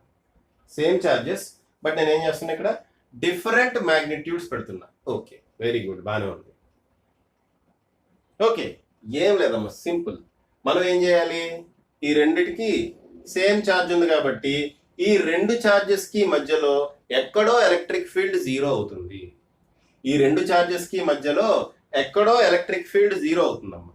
ఎక్కడ 0 అవుతుంది? మధ్యలోనే 0 అవుతుంది. ఆ రెండు ఛార్జెస్ కి మధ్యలో ఎక్కడో ఎలక్ట్రిక్ ఫీల్డ్ 0 అవుతుంది. ఓకే, సెంటర్ లో అయితే కాదు. సెంటర్ లో దీని డామినేషన్ ఎక్కువ ఉంటుంది, దీని డామినేషన్ తక్కువ ఉంటుంది కాబట్టి సెంటర్ లో అయితే కాదు. కాబట్టి ఎలక్ట్రిక్ ఫీల్డ్ ఎక్కడ 0 అవ్వాలి అంటే ఇక్కడ ఎక్కడో 0 అవుతుంది. అంతేనా? అంతే కదమ్మా, ఎలక్ట్రిక్ ఫీల్డ్ ఎక్కడ 0 అవుతుంది అంటే ఇక్కడ ఎక్కడో 0 అవుతుంది. ఓకే, అర్థమైందమ్మా? ఫర్ ఎగ్జాంపుల్ ఇదిగోండి, ఇది -q, ఇది +3q, సారీ -3q. ఈ మధ్యలో డిస్టెన్స్ ని మనం r అనుకుందాం. ఇక్కడెక్కడో 0 అవుతుంది అన్న ఈ డిస్టెన్స్ x అయితే ఈ డిస్టెన్స్ ఏమవుతుందమ్మా? r - x. అంతేనా? సో ఈ పాయింట్ దగ్గర ఎలక్ట్రిక్ ఫీల్డ్ ఏ డైరెక్షన్ లో ఉంటుంది? ఈ డైరెక్షన్ లో ఉంటుంది. ఓకే, ఎవరి వల్ల? దీని వల్ల ఎలక్ట్రిక్ ఫీల్డ్ ఈ డైరెక్షన్ లో ఉంటుంది. సో E1 క్యాలిక్యులేట్ చేస్తున్నా. E1 = -kq మైనస్ రాయకూడదు కదా, kq/4πε0 x². E2 = k × 3q, k×3q/4πε0 r - x². అంతే కదా? ఈ పాయింట్ అంటే ఎంత డిస్టెన్స్ లో ఎలక్ట్రిక్ ఫీల్డ్ 0 అవుతుంది అనేది నేను క్యాలిక్యులేట్ చేస్తున్నాను. యాక్చువల్ క్యాలిక్యులేట్ చేయాల్సిన అవసరం లేదు, దీని దగ్గరగా ఉంటుందని తెలుసు కదా. మీకు ఒక ఐడియా రావడం కోసం ఇచ్చేస్తున్నా. ఈ రెండు ఈక్వల్ అవ్వాలి. ఓకే, ఈక్వల్ అయితే kq/4πε0 x² = k × 3q/4πε0 r - x². Okay, k cancel, q cancel. k రాసినప్పుడు ఇది రాయక్కర్లేదు కదమ్మా, k అంటేనే 1/4πε0 కదా. ఓకే, అది రాయక్కర్లేదు. సో దీని నుంచి ఏం రాసుకోవచ్చు మనం? 3x² = r - x². దీన్ని మనం √3x = r - x అని రాసుకోవచ్చు. సో r ఈక్వల్ ఏమవుతుందమ్మా? √3x + x. Sorry, x value కదా మనం క్యాలిక్యులేట్ చేయాలి. Sorry. Okay, √3x + x = r అంటే x = √3 + 1 = r అంటే x = √3 + 1/r. Sorry, r/√3 + 1. r/√3 √3+1. So r/√3+1 అనే డిస్టెన్స్ లో ఇక్కడ ఎక్కడో 0 అవుతుంది. అమ్మ ఇదంతా ఎందుకు చేశానంటే ఈ క్యూకి చాలా దగ్గరగా 0 అవుతుంది అని చెప్పడానికి, క్యూకి దగ్గరగా 0 అవుతుంది అని చెప్పడానికి మాత్రమే ఇదంతా చేశాము. ఇదంతా మీరు చేయాల్సిన పని లేదు. ఓకే అమ్మ. సో జస్ట్ మీకు ఐడియా రావడం కోసం చెప్తున్నా. ఓకే, ఈ క్యూకి ఆర్ ఎంతమ్మా, r/√3+1, r/√3+1 అనే డిస్టెన్స్ లో ఎలక్ట్రిక్ ఫీల్డ్ 0 అవుతుంది. కాబట్టి ఇక్కడ నేను ఒక డాటెడ్ లైన్ డ్రా చేస్తున్నా. ఈ డాటెడ్ లైన్ దగ్గర ఎలక్ట్రిక్ ఫీల్డ్ 0. ఓకే, సో ఈ పార్ట్ లో మధ్యలో పార్ట్ గురించి తర్వాత మాట్లాడుకుందాం. ఈ రెండింటి గురించి మాట్లాడుకోండి. ఇటువైపు ఇది డామినేట్ చేస్తుంది, ఇటువైపు ఇది డామినేట్ చేస్తుంది. ఓకే అమ్మా. ఓకే, ఇటువైపు ఇది డామినేట్ చేస్తుంది, ఇటువైపు ఇది డామినేట్ చేస్తుంది. దీనివల్ల ఎలక్ట్రిక్ ఫీల్డ్ ఇక్కడ ఈ డైరెక్షన్ లో ఉంటుంది, దీనివల్ల ఎలక్ట్రిక్ ఫీల్డ్ ఈ డైరెక్షన్ లో ఉంటుంది. ఇది పాజిటివ్ వాల్యూ, ఇది నెగిటివ్ వాల్యూ. ఇది పాజిటివ్ వాల్యూ కాబట్టి గ్రాఫ్ ఈ విధంగా ఉంటుంది. ఇక్కడ నెగిటివ్ వాల్యూ కాబట్టి గ్రాఫ్ ఈ విధంగా ఉంటుంది. టచ్ కాకుండా ఈ విధంగా ఉంటుంది. ఓకే, మరి ఇటువైపు ఎలా ఉంటుంది గ్రాఫ్? ఈ పార్ట్ లో ఈ చిన్ని ముక్క ఉంది కదా, ఈ చిన్న ముక్కలు ఇది డామినేట్ చేస్తుంది, ఈ పెద్ద ముక్కలు ఇది డామినేట్ చేస్తుంది. జాగ్రత్తగా గమనించండి. ఓకే, ఇక్కడ ఎలక్ట్రిక్ ఫీల్డ్ 0 అమ్మ. నెట్ ఎలక్ట్రిక్ ఫీల్డ్ ఆ పాయింట్ దగ్గర 0. అంటే ఆ పాయింట్ యువతల ఇది డామినేట్ చేస్తుంది, ఇటువైపు ఏమో ఇది డామినేట్ చేస్తుంది, -3q డామినేట్ చేస్తుంది. -3q వల్ల ఇటువైపు ఎలక్ట్రిక్ ఫీల్డ్ ఈ డైరెక్షన్ లో ఉంటుంది, అంటే పాజిటివ్. పాజిటివ్ అంటే ఎలా వస్తుందమ్మా? ఇలా, అంతే కదా. ఛార్జ్కి దగ్గరగా వెళ్ళే కొద్దీ ఎలక్ట్రిక్ ఫీల్డ్ వాల్యూ పెరగాలి, దూరంగా వచ్చే కొద్దీ ఎలక్ట్రిక్ ఫీల్డ్ వాల్యూ తగ్గాలి. కాబట్టి ఇలా వస్తుంది గ్రాఫ్.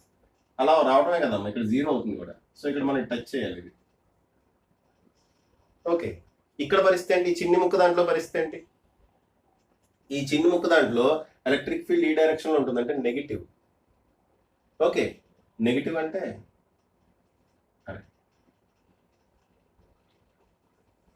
అలా.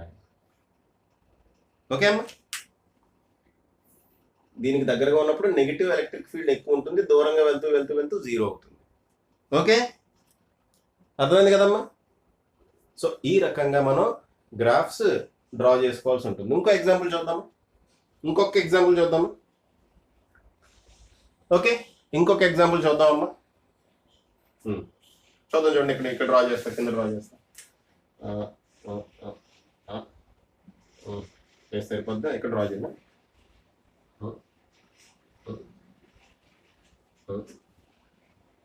ఇదేమో +q, ఇదేమో +6q, +2q అనుకోండి. ఏదైనా పర్లేదమ్మా. ఏదైనా కానీ ఏం జరుగుతుంది? ఎలక్ట్రిక్ ఫీల్డ్ ఇదిగోండి ఇక్కడ ఎక్కడో 0 అవుతుంది, అంతే. చిన్న ఛార్జ్కి దగ్గరలో ఎలక్ట్రిక్ ఫీల్డ్ 0 అవుతుందమ్మా. సో సెంటర్లో కాకుండా చిన్న ఛార్జ్కి దగ్గర ఇక్కడ ఎక్కడో ఎలక్ట్రిక్ ఫీల్డ్ 0 అవుతుంది. కాబట్టి ఎలక్ట్రిక్ ఫీల్డ్ ఇక్కడ 0, E = 0 అని రాసి. ఓకే అమ్మా, ఎలక్ట్రిక్ ఫీల్డ్ ఇక్కడ ఎక్కడో 0 అవుతుంది. సో E = 0 అని రాసా. ఇటువైపు ఇది డామినేట్ చేస్తుంది, అటువైపు అది డామినేట్ చేస్తుంది. దీనివల్ల ఎలక్ట్రిక్ ఫీల్డ్ ఇటువైపు ఈ డైరెక్షన్ లో ఉంటుంది, that is positive electric field. కాబట్టి ఈ విధంగా గ్రాఫ్ ఉంటుంది. ఓకే, ఛార్జ్కి దగ్గరగా వచ్చే కొద్దీ ఎలక్ట్రిక్ ఫీల్డ్ పెరుగుతుంది, దూరంగా వెళ్తుంటే తగ్గుతుంది. ఇటు కూడా అంతే అమ్మా. ఇటువైపు ఎలక్ట్రిక్ ఫీల్డ్ ఈ డైరెక్షన్ లో ఉంటుంది, ఇది negative electric field. So negative side increase అవుతుంది. ఇలాగా ఛార్జ్కి దగ్గరగా వచ్చేటప్పుడు electric field negative side increase అయింది, ఇటు వస్తుంటే ఎక్కడో ఇన్ఫినిటీ దగ్గర 0 అవుతుంది. ఇక్కడ పరిస్థితి ఏంటి? ఈ పార్ట్ లో ఇది డామినేట్ చేస్తుంది, ఈ పార్ట్ లో ఇది డామినేట్ చేస్తుంది. దీనివల్ల ఎలక్ట్రిక్ ఫీల్డ్ ఈ పార్ట్ లో ఎలా ఉంటుంది? దీనివల్ల ఎలక్ట్రిక్ ఫీల్డ్ ఈ పార్ట్ లో ఎలా ఉంటుంది? దీనివల్ల ఎలక్ట్రిక్ ఫీల్డ్ ఈ పార్ట్ లో ఎలా ఉంటుంది? అంతే కదా, ఇవన్నీ పాజిటివ్ ఛార్జెస్. ఓకేనా? అవి పాజిటివ్ ఛార్జెస్ అమ్మ. సో జాగ్రత్తగా గమనించండి. సో ఇది పాజిటివ్ ఎలక్ట్రిక్ ఫీల్డ్ కాబట్టి ఇదిగోండి ఇక్కడి నుంచి ఇలా వస్తుంది, అంతే కదమ్మా. ఛార్జ్కి దగ్గరకు వస్తుంది, ఎలక్ట్రిక్ ఫీల్డ్ ఎక్కువ ఉంటుంది, దూరంగా వెళ్ళి కొద్ది తగ్గుతుంది, తగ్గుతూ ఇక్కడ 0 అయింది. ఇటువైపు నెగిటివ్ సైడ్ ఉంటుందమ్మా ఎలక్ట్రిక్ ఫీల్డ్. ఓకే, సో ఇక్కడ 0నే ఉంటుంది, ఇటు నుంచి ఇలా వెళ్ళి కొద్ది ఎలక్ట్రిక్ ఫీల్డ్ ఇంక్రీజ్ అవుతుందమ్మా ఇలా. ఓకే,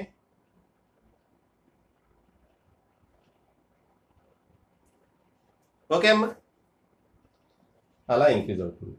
మీరు కావాలంటే ఒకటి ప్లస్ ఒకటి మైనస్ తీసుకొని చేయండి. ఇక్కడ మ్యాగ్నిట్యూడ్స్ ఒకటి ప్లస్ ఒకటి మైనస్ తీసుకొని ఎక్కడ అవుతుంది ఎలక్ట్రిక్ ఫీల్డ్ 0 అని చూసుకొని దాని ప్రకారం మీరు గ్రాఫ్ డ్రా చేయొచ్చు, నో ప్రాబ్లం. ఓకే, మీరు ట్రై చేయండి అమ్మ, అలాగే ట్రై చేస్తే మీకు కూడా ప్రాక్టీస్ అయినట్టు ఉంటుంది. ఒకటి ప్లస్ తీసుకోండి, ఒకటి మైనస్ తీసుకోండి అమ్మ. అప్పుడు ఈ వాల్యూ 0 ఇక్కడెక్కడ అవుతుంది, ఇటు అవుతుంది. ఓకేనా? సరే, ఇక్కడతో వీడియో ఎండ్ చేస్తున్నామా. ఇప్పటికే చాలా పెద్ద వీడియో అయింది, 1.5 hours దాటేసినట్టుంది. సో ఇక్కడతో వీడియో ఎండ్ చేస్తున్నాను. ఓకే, నన్ను ఫేస్బుక్లో ఫాలో వచ్చామా, పేజ్ పేరు ఫిజిక్స్ విత్ కిరణ్ కుమార్, అలాగే ఇన్స్టాగ్రామ్ హ్యాండిల్ కూడా ఉంది ఫిజిక్స్ విత్ కిరణ్ కుమార్, అది కూడా. అంతేకాకుండా టెలిగ్రామ్లో కూడా నేను ఒక గ్రూప్ క్రియేట్ చేశామా, ఫిజిక్స్ విత్ కిరణ్ కుమార్, అక్కడ కూడా మీరు నన్ను ఫాలో అవ్వచ్చు. అక్కడ నేను మెటీరియల్ మంచి మెటీరియల్స్ నేను పోస్ట్ చేస్తున్నాను, ఆల్రెడీ పోస్ట్ చేశాను. మీరు గ్రూప్లో జాయిన్ అయ్యి ఆ మెటీరియల్ని మీరు డౌన్లోడ్ చేసుకోవచ్చు. మంచి మెటీరియల్ పోస్ట్ చేశాము. ఓకే అమ్మ, బాగా చదవండి అండ్ ఆల్ ది బెస్ట్.